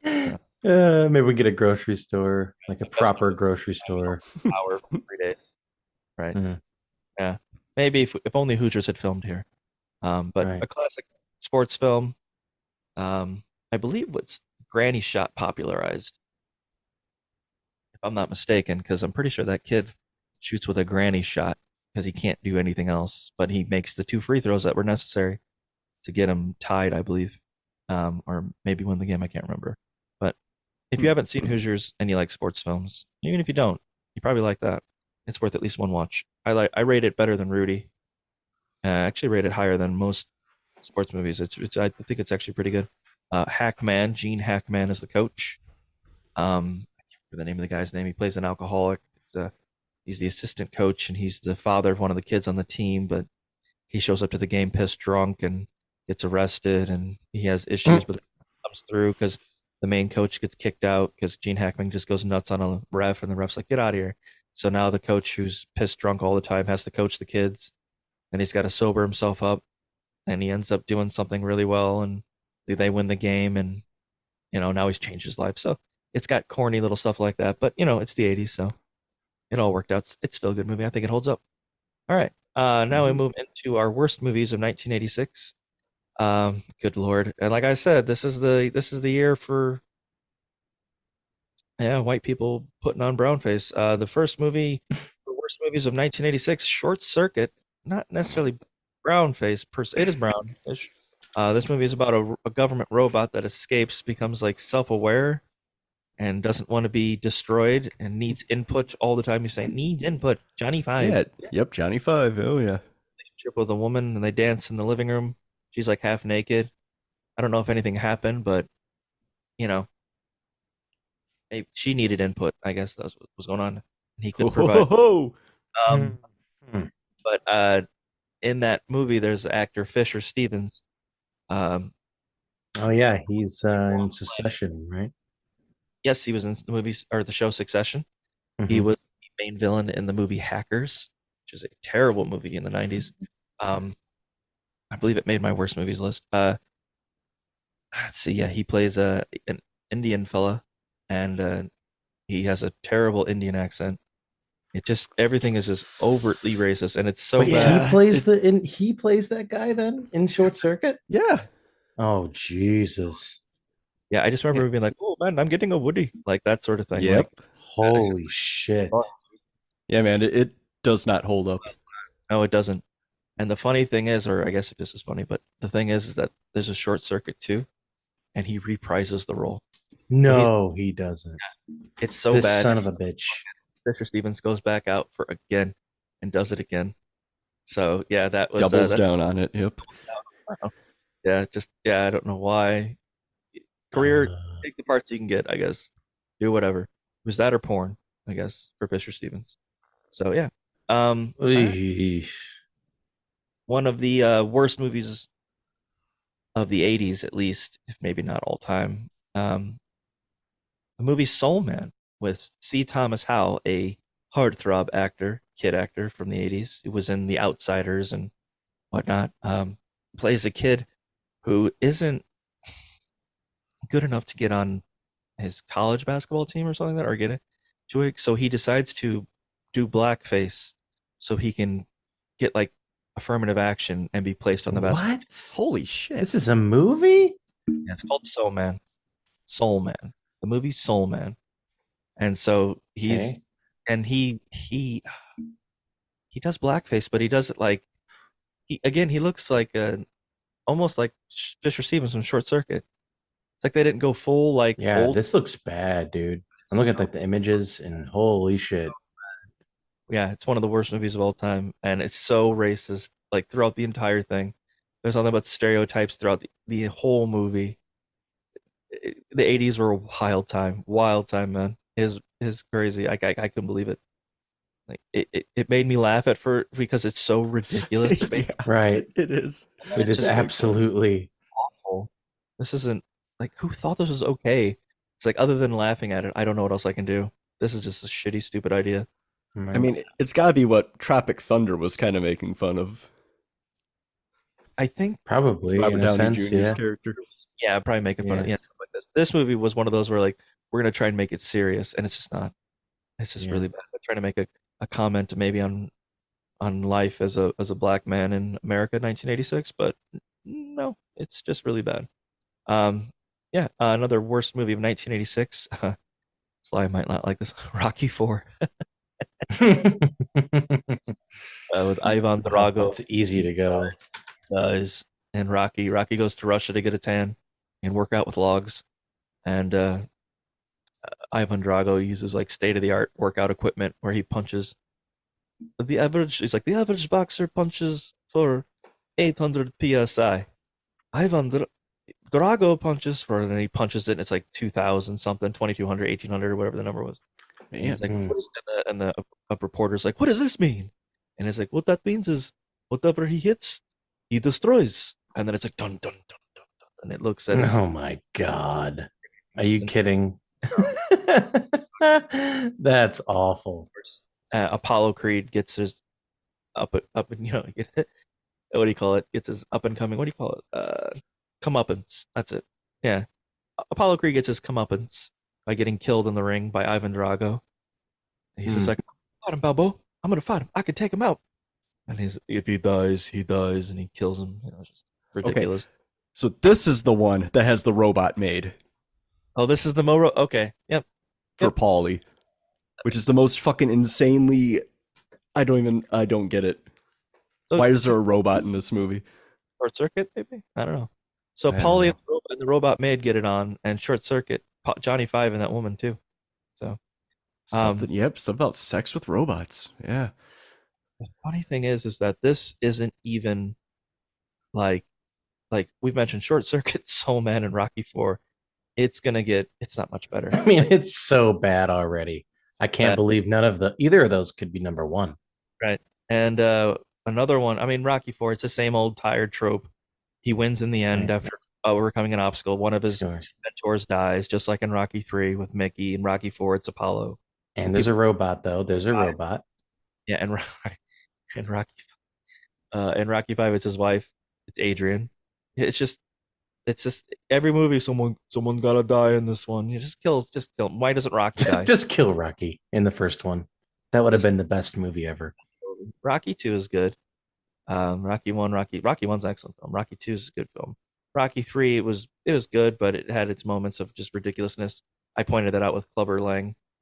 Hey, Babu, fight you, Babu. You know, all that stuff. No, don't fight me. All that stuff. Yeah. So that's Rocky. Rocky 4 just like I said, just steadily gets worse as the series goes on. All right, another worst movie of 1986, Friday the 13th, Part 6. Jason Lives. What a shocker! Jason never only lives. Jason never dies. That should be it. Jason is going to be there. There's nothing new about this movie. It is a slasher film. It's the same fucking tried and true crap they've been doing for like 6 years now. I mean, they released like 3 movies in 4 years. It was insane. So now they're on Part 6. And like I think the last one was like the final something. I can't remember what it was called exactly, but it was the final whatever. And now Part 6, like a few years later. Now we're gonna move to one of the worst movies of all time. Funny thing about this movie is George Lucas got Skywalker Ranch. He built Skywalker Ranch, and he footed the bill on the idea that this movie was gonna make a shit ton of money, and it bombed horribly. It's one of the worst movies of all time. Routinely, I remember I actually bought this movie and played it in my old job in the break room, and it made a lot of people very angry, and they would eventually they took it and like threw it out or hid it forever. I never found it again. The movie is drum roll, Howard the Duck. Howard the Duck, one of the worst movies ever made. This movie is garbage. I've never saw it. Probably for good reason. You need to watch it at least once. Do I really? I probably do, actually. No, yeah, absolutely. I mean, the crap that you've watched and the strange shit you watched, Howard the Duck's right up your alley. You're good. Yeah, fair enough. Once. I've never seen it, and I really don't plan on it. I know about it. I'm good. But it's uniquely terrible. This is the 80s. This year, at least 86, has been where they're trying to like cross between human and something else. So you've got a woman and a robot, you've got Polly and a robot here. Now we've got a duck and a human. As the duck tries to get it on with what's her face, Caroline in the City, or lady, I can't think of the name. Caroline Ray, I think is her name. Anyway, it's basically Howard the Duck is a duck trying to have sex with a woman, and he almost does, or he does. We don't know. They spend the night together in a bed. Things happen. It's the main bad guy in this film is also is like the principal in Ferris Bueller, and I believe he got caught with like a shit ton of child porn on his computer later on. Damn. Yeah, something. I see him in it's one of the reasons I don't like Ferris Bueller as much. or yeah. kind of you're like, oh God, that's the guy. Yeah, Jeffrey Jones. Yeah. So Howard the Duck is not a good movie. It's really terrible. Yeah, it got a 14% on Rotten Tomatoes. There's a lot of duck jokes that you quack me up, like stuff like that. Really stupid. It's based off a Marvel comic too, and there was like Howard the Duck in Guardians of the Galaxy. He's like sitting in the background somewhere doing something. But like, yeah, I don't know why that movie was made. And like I said, George Lucas was in financial strain there. He had to sell some stuff, properties and stuff, to make up for his loss for Howard the Duck. All right. Another worst movie of 1986, the movie Legend. I don't like this movie. It's got Tom Cruise in it. Although Tim Curry as the devil's good. Don't get me wrong. It's Tim Curry. Yeah, that's the only part I ever saw like on YouTube was Tim Curry as the devil. But it's just pretty awesome. Yeah. It's just really badly done. I don't like it. I don't think you haven't seen it, Brad, really. No. I've never seen this, no. Yeah. It's just not good. So there was one part that really freaked me out, was like a witch in the swamp. And Tom Cruise has to talk to her, and she's got this voice, like, oh God, it weirds me out. She's oddly slimy. I don't know. This one's like another terrible movie of 1986, off a Stephen King novel, Maximum Overdrive, where the automobiles become sentient, other things like become sentient. Yeah. And like just really corny, bad acting. It's a funny night movie, bad movie night sort of movie, Definitely. but it's pretty bad. Maximum Overdrive, absolutely. This one's fucking hilarious. I watched this I think it was like 10 years ago now for the first time. It was like 10 years ago or so. Highlander, because it's Sean Connery is from Spain, but he has a Scottish accent. It is so ridiculous in that movie. It's so stupid. Oh, Highlander's pretty awesome though. Oh yeah, and it's got what's his name? Clancy. Christopher Clancy? Oh, Clancy Brown. Yeah. Yeah, he's the bad guy. Mm-hmm. He's like this giant fucking dude. Yeah, go on, talk about Highlander if you've seen it. Oh, I mean, I don't know. It's Christopher Lambert going around chopping off guys' heads and getting their power. I mean, it does kind of, I don't know, it like skips through time. It goes like back in time because he's like immortal. They go like way back in time to like, I don't know if it was Ireland or Scotland or whatever. I think it's Scotland. It could be Ireland though. Something like that. I don't know, I haven't seen it in a while. I just remember it being pretty good. Have you seen its it? Like cheesiness. No. You never seen Highlander? No, I've never watched Highlander. No. Oh, and the beginning credits has that Queen song, Princess of the Universe. Didn't we watch some Highlander film? Yeah, watched Huh? What's that? Highlander 2: The Quickening. You watched that one? Yeah. Oh. Yeah, no, I never watched the first one. Funny, I mean, the second one sucked, so I didn't. Why would I want to watch the first one? Because it sucks and it's hilarious. Because it sucks and it's hilarious. Yeah, that's true. It's definitely a great movie night. We'll watch the first Highlander. I watched it way back in the day. I think what was it? Like tried to watch it originally, and I was so confused by how everything didn't make any sense. Like Sean Connery being like, "Yes, I am from Spain." Like, no, you're not. No way. Frankenstein looking dude. That's all he does. And he just like Highlander, and he's like throwing. There's like a fight in a giant tower, and doing wrestling moves, and it's so bad and corny, and it's so funny to watch. All right, and the last movie, terrible movie, worst movies of 1986. The last one I've got for you is the movie Troll. The movie Troll, the original movie that actually has a troll in it. That's got that going for it. Stars Sonny Bono. Stars Elaine Bennis herself, Julia Louis-Dreyfus. I think it's in her first film that she ever did. The dad of the movie, his name is Harry Potter. He owns a bookstore. And, it's about a troll that moves into an apartment building and hijinks ensue. And I think they eventually have to get rid of the troll in some fashion. Sonny Bono does. I don't know. It's not a good movie. I remember watching it only because I'd seen Troll 2 and thought, I wonder wonder if there's even anything remotely close, and there's not. There isn't a single thing. I don't even know how they get away with calling it Troll 2. It doesn't make any sense, but still funny. It made it even funnier in a way, but definitely a really bad movie. So one of the worst of 1986. And that will do it for our movie section. We'll move into albums, our music of 1986.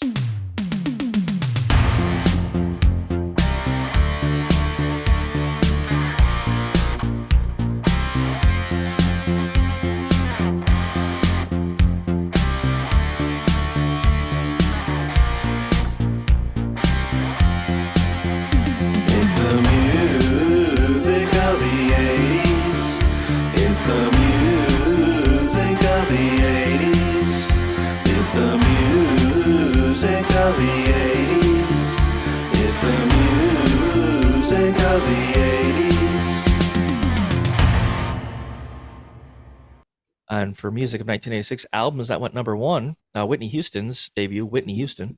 Madonna's True Blue went number one. Boston, Third Stage went number one. I didn't realize Boston released records and was still releasing records until like the 2000s, if not later. No idea. I thought they like broke up in the 70s, but I guess not.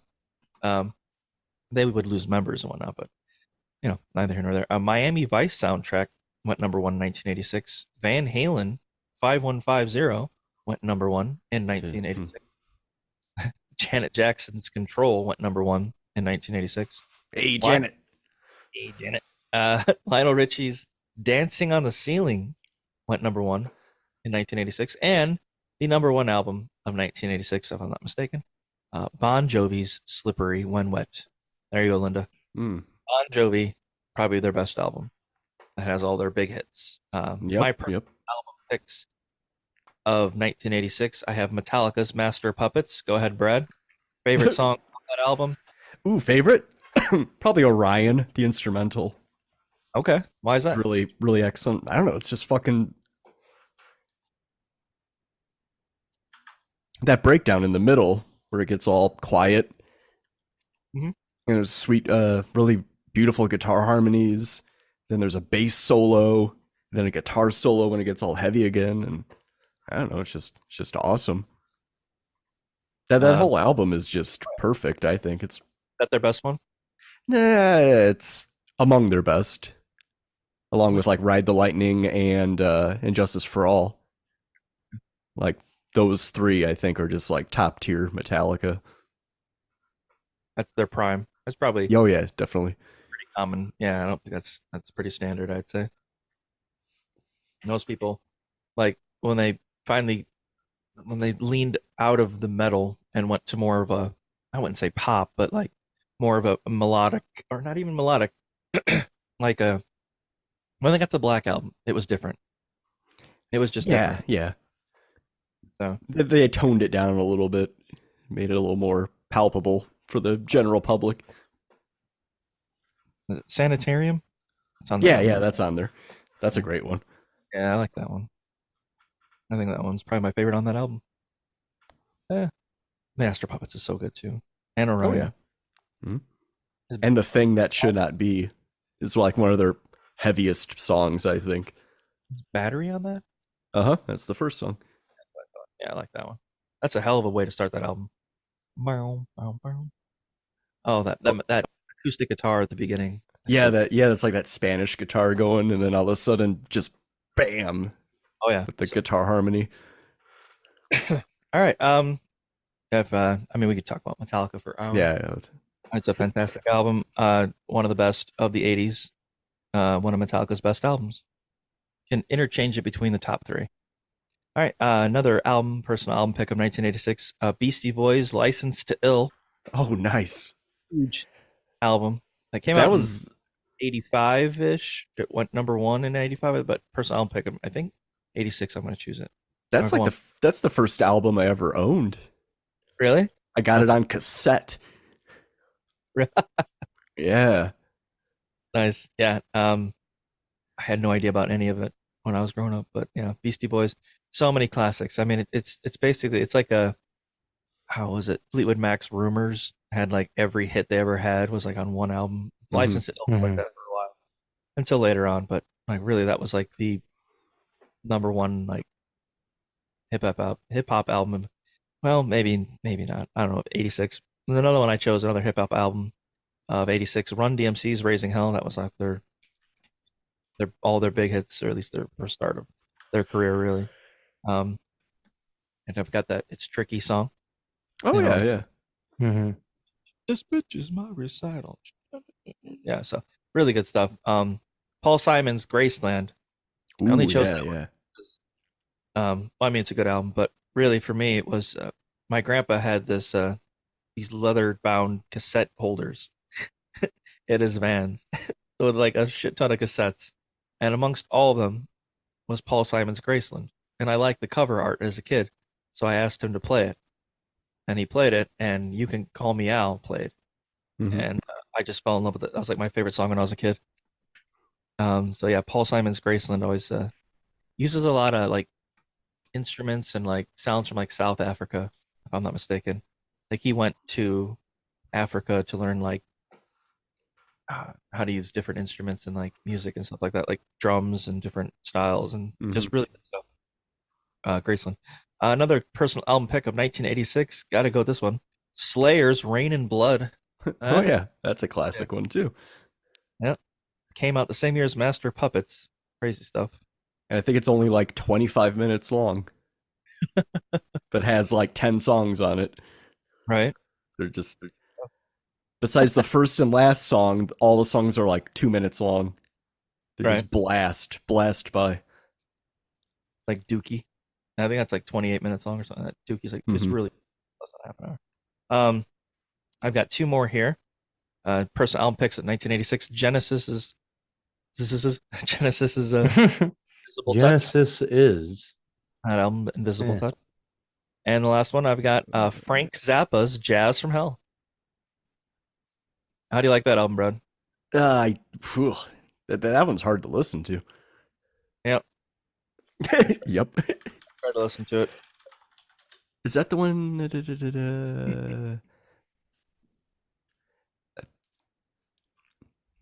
don't know. I pulled up the page. I'm pretty sure it's the one he wrote on like a computer. Yeah. Synclavier. So yeah, it's all just like almost, it's like impossible to play by humans, basically. So it's like it's all computer stuff. So yeah, I don't know. I don't think I ever made it through the whole thing. It just gets to be too weird and crazy. Yeah, I tried to. I just assumed the whole thing was like that. So I was like, yeah, I pretty much got the gist. But apparently it's well liked by people in the music community. I figure I just put it in there, but yeah. I mean, if you don't feel like listening to it, don't listen to it. No biggie. Frank Zappa, Jazz from Hell. All right, we'll now move on to worst albums of 1986, and I've been waiting weeks for this one. Because there's a bunch on here, but there's one that I am 100% certain you'd have no idea about, Brad, and neither do you, Nick, and I've been keeping this a secret. Okay. All right.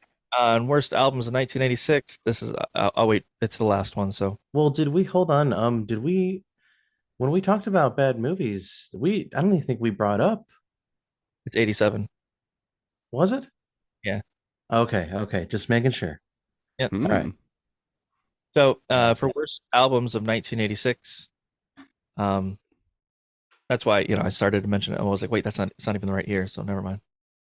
Worst album. Gotcha. 86. I've got David Lee Roth's solo album, Eat 'Em and Smile. One of the worst albums of 1986. That sounds good.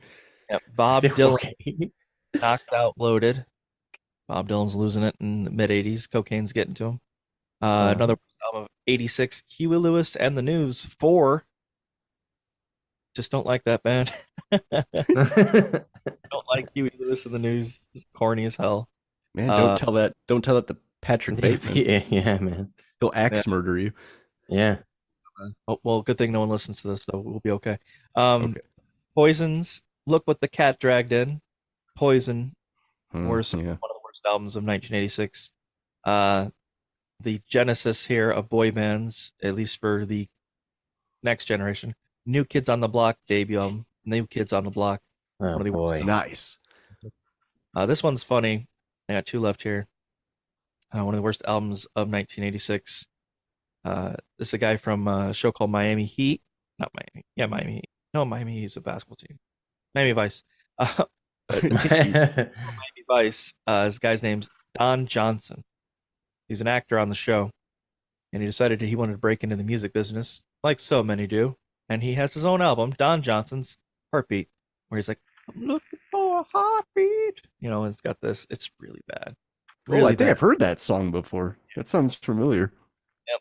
Yeah, and even that, even his partner on the TV show also tried his own hand at music, and it did even worse. So, yeah, Don Johnson's Heartbeat, one of the worst albums of 1996, Well, and now worst. At least he tried. Yes. Good on him. Good on him. I don't know if the same can be said for this last album here. The worst album, bar none, the worst album of 1986, and I'm not shitting you guys. The worst album of 1986 is L. Ron Hubbard and Friends, The Road to Freedom. That's right. What? Scientology has their own album. That L. makes Ron sense.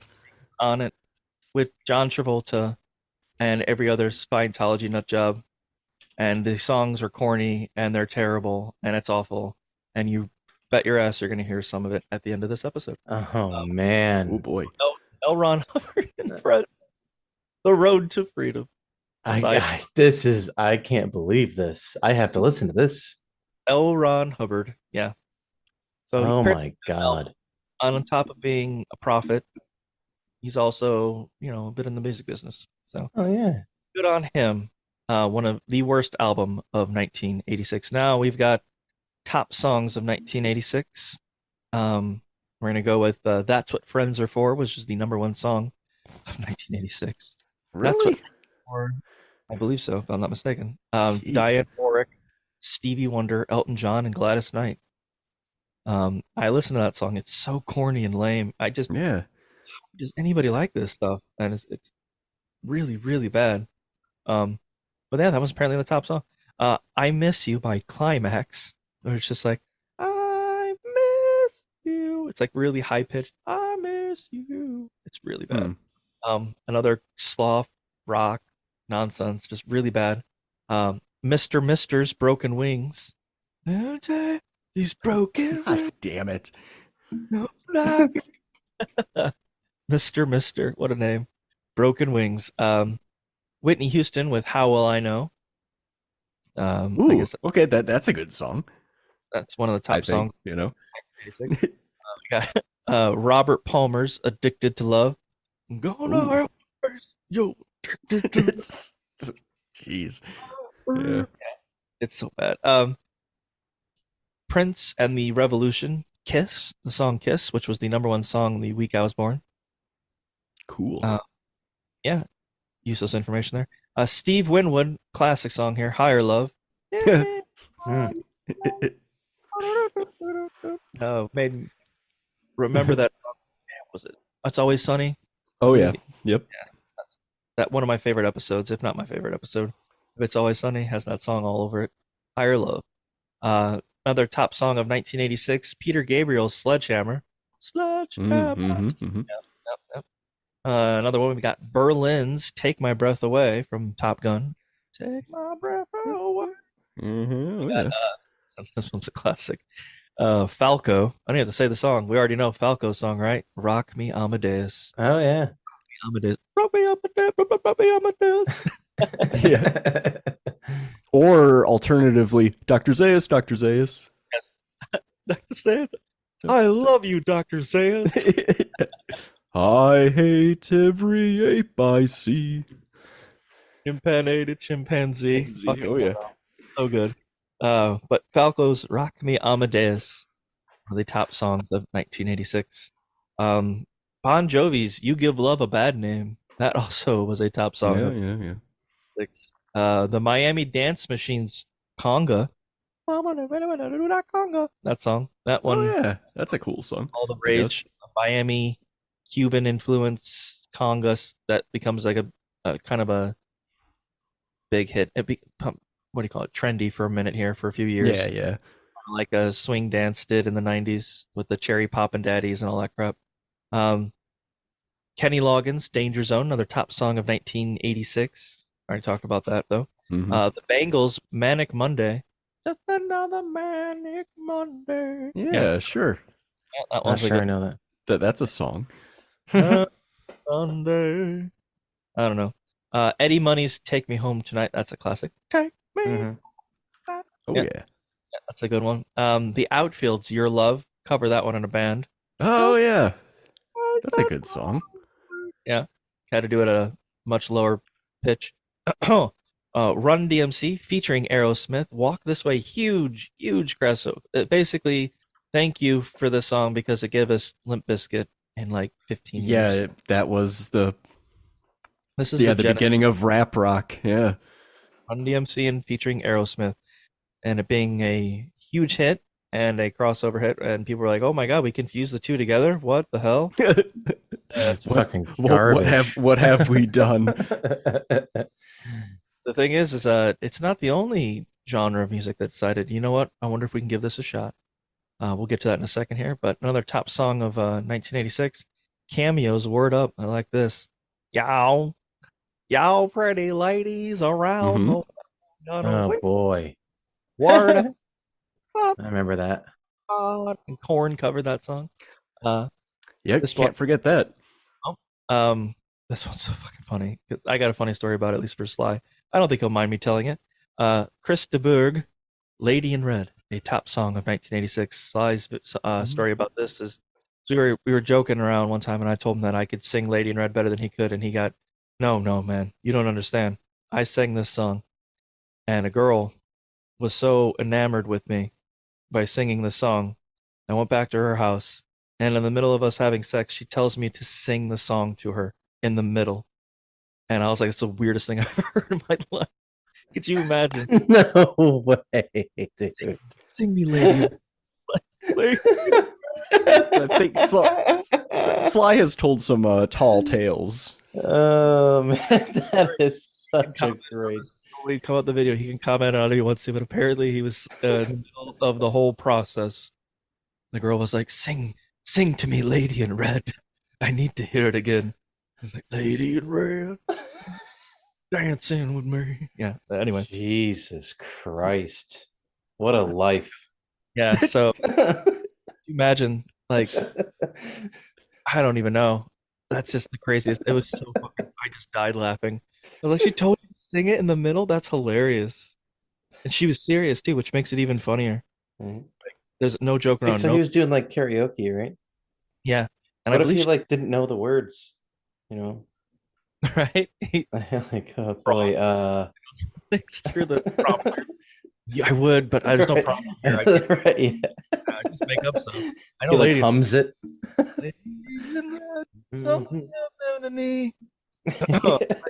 Or he just out of there. There's no reason to sing it anymore. Yeah. You knew it, but you knew the whole thing. You lied to me. Lady, there was a prompter. Lady in Red. Oh, God. All right. We'll move on there. We only got a few songs left here. David Bowie's Magic Dance from the Labyrinth, a top song of 1986. This one's had its own resurgence, and then again, numerous times throughout the decades. Europe's The Final Countdown. Oh, God.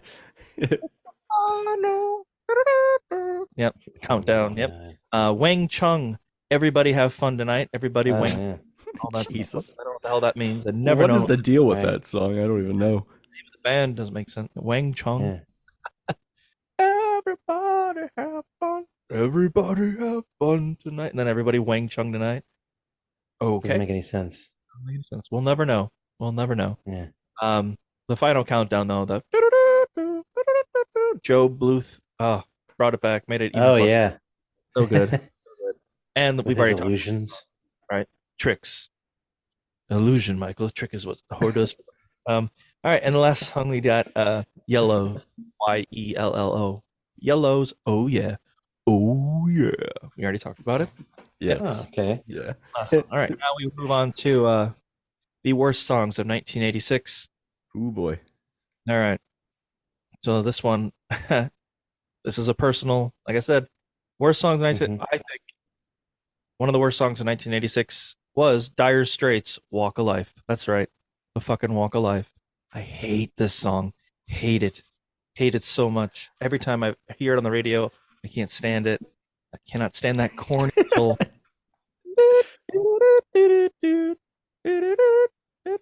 See it? I hear it on the radio and it brings a smile to my face. Oh, that it's crap? like, yeah. Oh, God. Yeah, I can play. Yeah, get the fuck out of here. Really? Do the walk of life. Oh, that song sucks, dude. Just like, yeah. Fuck off.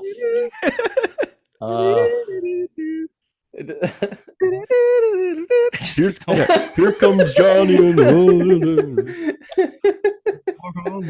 Oh, the song puts me in dire straits. All right. Worst songs, 1986. Another one. We've got Eddie Murphy's "Party All the Time." Eddie Murphy, one from comedy. Let's try my hand at the. Oh, dude, this song's fucking great. Party all the.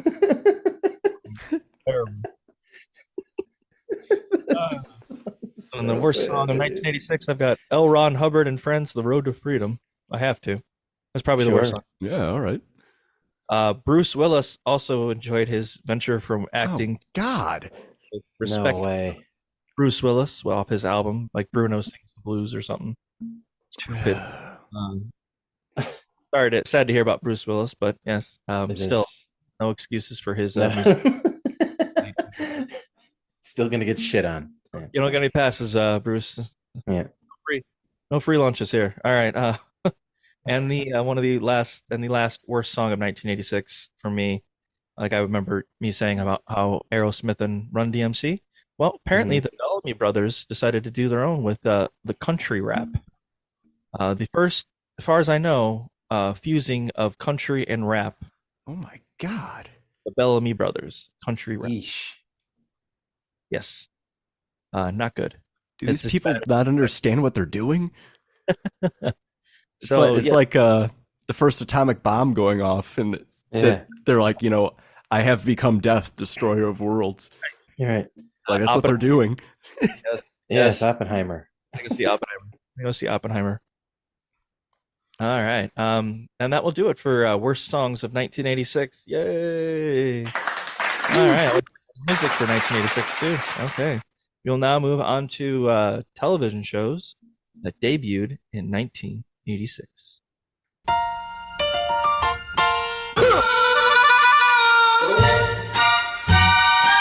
Space, the final frontier.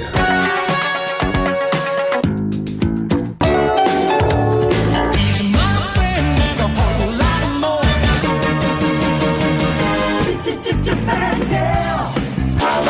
in the sky. Nothing's gonna stand in my way as long as we got each other. Thank you for being a part. Yo, Joe! Every time. Believe it or not, it's just heroes in a half shell.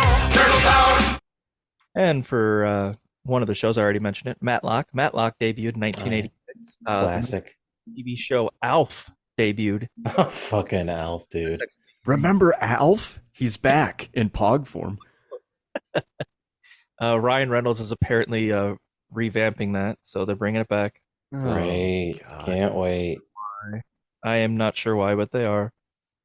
Guarantee you it's going to be terrible. Oh, yeah. Ryan Reynolds, it's Alf. Come on now. Another TV show that debuted in '86, Designing Women. I think it's a collection of women who are like fashion designers living together in New York City while they go through life struggles, men, and all that crap. Just your average show. That sounds great. TV show that debuted in 1986, a big one in terms of like what would later become like shows like SVU or Law and Order and all that shit. L.A. Law, which has what's his name? I can't think of his name. I had to tip my tongue. This is going to seem really odd, but if you remember Dexter season 3, he was the main villain. I can't think of his name. No idea. Anyway, L.A. Law came out in 1986. A defining show for what would later become like Law and Order and SVU and NYPD Blue, all those cop shows and law firm shows. Like this is like almost like the genesis of it. All right, Perfect Strangers was a TV show that debuted in 1986. I used to love that show when I was a kid, watching it on TGI Friday. Really corny theme song though. It's like standing tall on the wings of my dreams. It's yeah. It's so corny as hell. But I remember Balky and Larry, his cousin. Balky came from Meatball Police or something like that. It was some obviously some weird country that obviously doesn't exist. And they just get into all sorts of hijinks. And I just laughing and thinking it was funny when I was a kid, but I don't know. I haven't really watched it since then. But it always came on TGI Friday and was part of the Friday night lineup that I used to watch when I was a kid. All right. Another show I used to watch when I was a child. The Real Ghostbusters, the cartoon. Which I think it was the fake Ghostbusters out there somewhere, I guess. But they chose it to the Real Ghostbusters. Yeah. Which, there's a fake one roaming around somewhere. So, Well, yeah. if the cartoon's the Real Ghostbusters, then the fake Ghostbusters must have been the actual movie. Actual movie where the cartoon is based off of. That makes sense. What a fuck. Exactly. Yeah, it's all bad. That makes me feel like there were a bunch of other like shows competing to try and do what Ghostbusters was doing. And they're like, no. Okay, well, we're just gonna name it The Real Ghostbusters. Right. And that'll settle that. That'll settle that. I don't care what you name your show. We are the real ones. Do what you want. But we're the real ones. All right. A few more left here. Pee-wee's Playhouse debuted in 1986. A huge, one of the biggest talk shows ever, if not ever, with one of the biggest, if not the biggest, media personality of the 20th century. The Oprah Winfrey Show debuted in 1986. Wow. Yeah. Bit of Bill Burr's joke about what Oprah did when yeah. It's so fucking funny. Crying. I mean, you kind of glossed over Pee-wee's Playhouse. If you ever watched that, it's kind of good.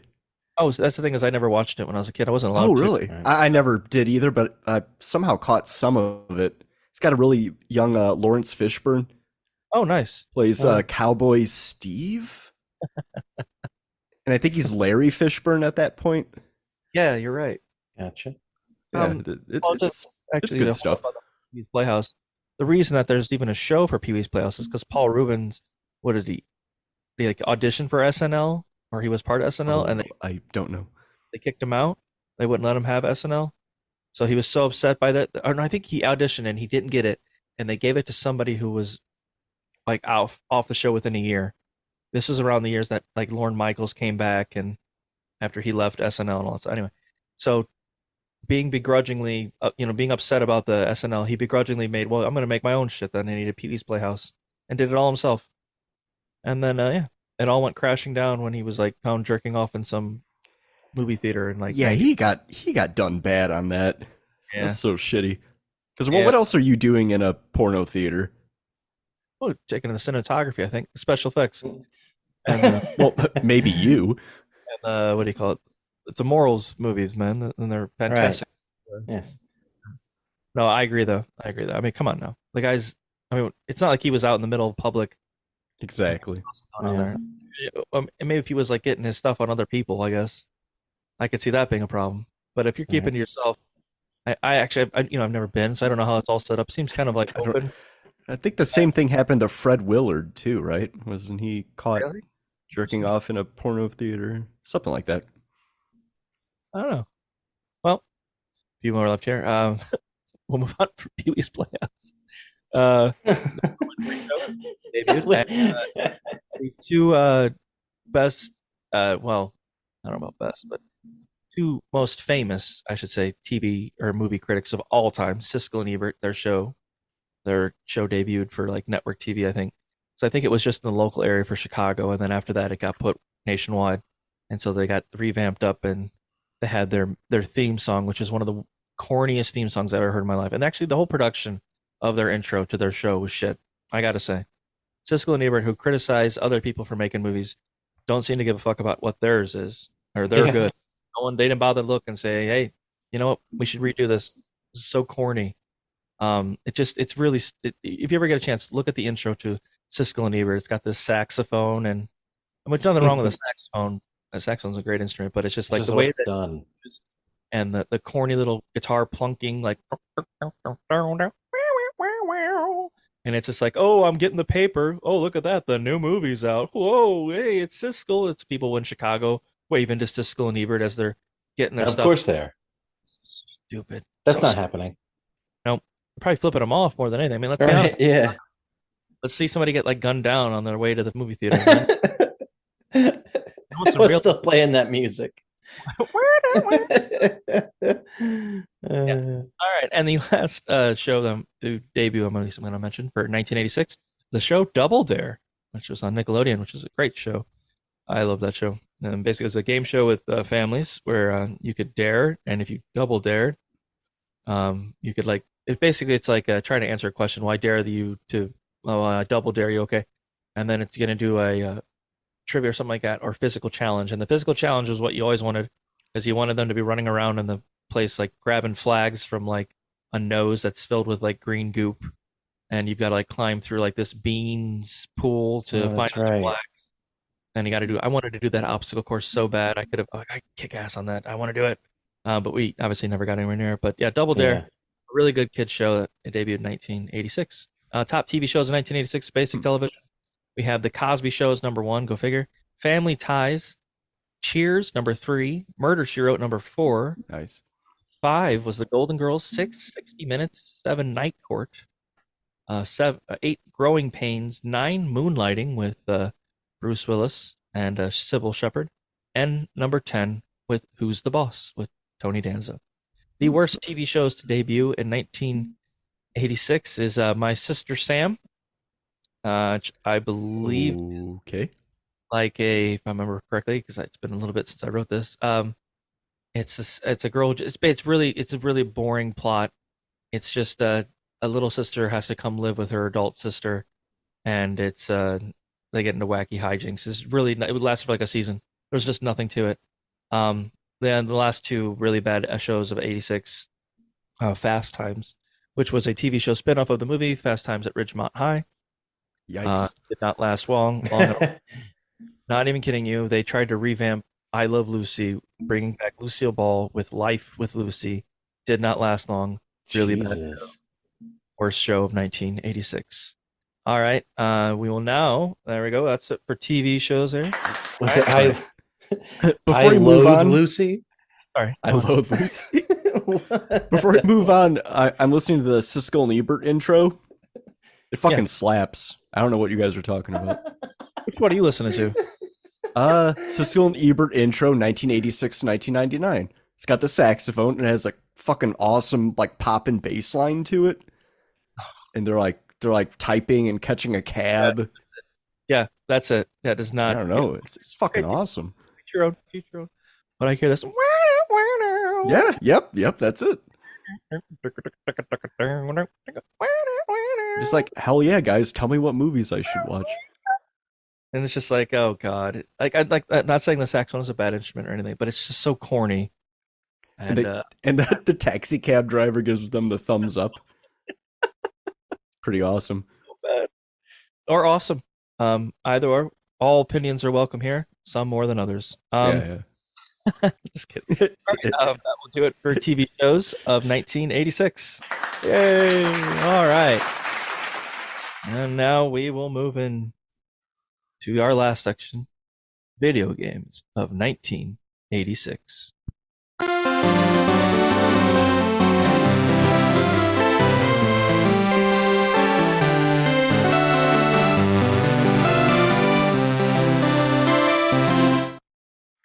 And it's been a while since I've heard that. Oh, yeah. There's not a lot. They're all NES. On February 21st, one of the most iconic games of all time. Absolutely. Actually, you know what? I'll mention that last. November 4th, Double Dribble was released. A basketball game that I used to play a lot when I was a kid. It had a cheap little move that you could do, like pound like in the corner 3, where you like shoot it and it would always go in. Every time. Really? That's great. Family Guy made a point to point this out too, where Peter and like Quagmire, Cleveland are playing Double Dribble, and Peter keeps doing the same fucking move, and it's the corner 3. Right. Another classic game that came out September 26th of 1986, Castlevania. That came out. That was a big game. One of the best baseball games I remember playing when I was a kid. I think you even could play it for like a quarter at an arcade. I believe it was an arcade game first, like the Famicom and so on. But RBI Baseball came out in December for the Nintendo Entertainment System. On August 6th, really groundbreaking game for a number of reasons. Its playthrough and really the protagonist was, most people didn't realize it. They had no idea the entire time. Metroid, the game Metroid, came out on August 6th, Oh, nice. 1986. At the end of the game, you find out Samus is a woman, which doesn't seem like anything to be noteworthy, but back in 86 it was. Yeah, back in '86, it's mind blowing. Yeah, I played with a woman the whole time? Right. Nonsense. Was Pee-wee's Playhouse? Get the fuck out of here. All right. December for the NES, we had Kid Icarus. Kid Icarus came out on December 19th for the NES. And on February 21st for the NES, The Legend of Zelda is released. Oh, nice. Most classic games, greatest games, like franchises. I mean, as Brad can attest, from Legend of Zelda to Tears of the Kingdom, which, how's that going, by the way? Good? Real good? Oh, there's like 4 regions I need to visit. I've only done 2, and I've spent the rest just exploring and exploring and exploring, getting sidetracked, then exploring. Yeah, That's awesome. You're playing it on your Switch, right? Yes, my Switch, of course. Definitely not an emulator. Oh, okay. Yes. Um, Who would do that? How many hours have you put into it? Oh, it doesn't say. Oh, that's thankfully. Yeah. My All right. Switch doesn't say for some reason. I don't know. It must be glitching or something. Yeah. Music for The Legend of Zelda for the NES is fantastic. It's literally a lot of the same music is still used today in the Legend of Zelda games. It's crazy that it's so long ago. The gameplay, how they progress the levels, the people you fight, everything about the game was just extraordinarily well done. Robin Williams played it obsessively. He named his daughter Zelda. He loved it so much. Legend of Zelda is one of those iconic games that stands the test of time and will be one of the main pillars of gaming for the foreseeable future. I can't see it. And surprisingly, I never really played the original one. Yeah, it's so long. Well, we were a privileged family, so we had a Super Nintendo. We never had the original Nintendo, so Play right Between Worlds or whatever that game is. A Link to the Past was the Super Nintendo one. Yeah, I just wonder if it's actually like, I mean, it's probably good, but I mean, I think we've just been so spoiled with all the good Zelda games these days that the old ones probably not. I don't know. Oh no, it would be for fun. its time. It was probably awesome, but yes, today it's probably boring as hell. Right, you would probably much rather play Tears of the Kingdom. Yeah, I played the original Zelda game for about like 5 minutes. I'm just like, fuck this. Like, if I want like an emulated Zelda game, I'll just do a Link to the Past, which is a million times better. Right. Sure. But so many of those things that you enjoy for Link to the Past and Tears of the Kingdom, they all started. Oh, of course. Yeah. It's just one of those, it's an iconic game. So yeah. The game, no, I appreciate it, but I'm not going to play it. Oh, for sure. Same here. 1986, unless I was like streaming it or something like that, and people were like, hey, play Legend of Zelda. I was like, all right, I guess we'll be here for a while because I have no fucking idea what I'm doing. Is that a wall or is that, can I just go through? I don't know what the hell that is.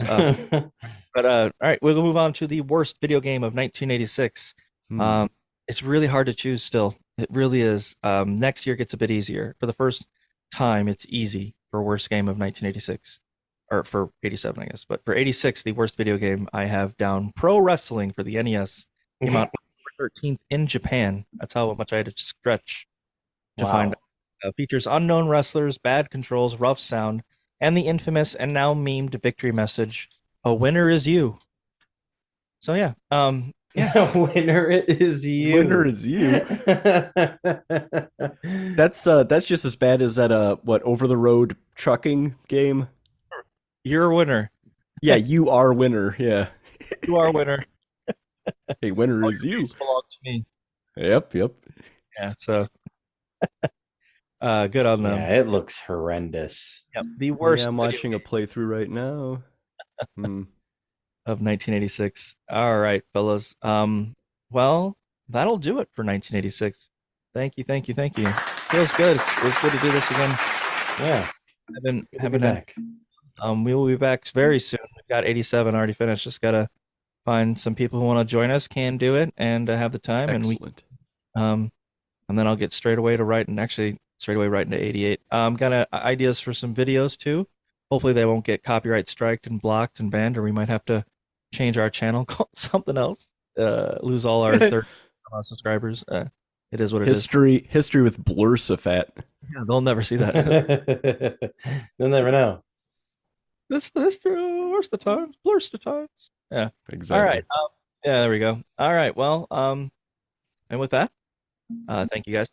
And with that, I hope you enjoyed listening to our conversation, and will join us again for another installment of History with Ursafet. Don't forget to hydrate, exercise, and to like and subscribe to the podcast. All these things are essential for your health and well-being. Take care of yourselves and each other.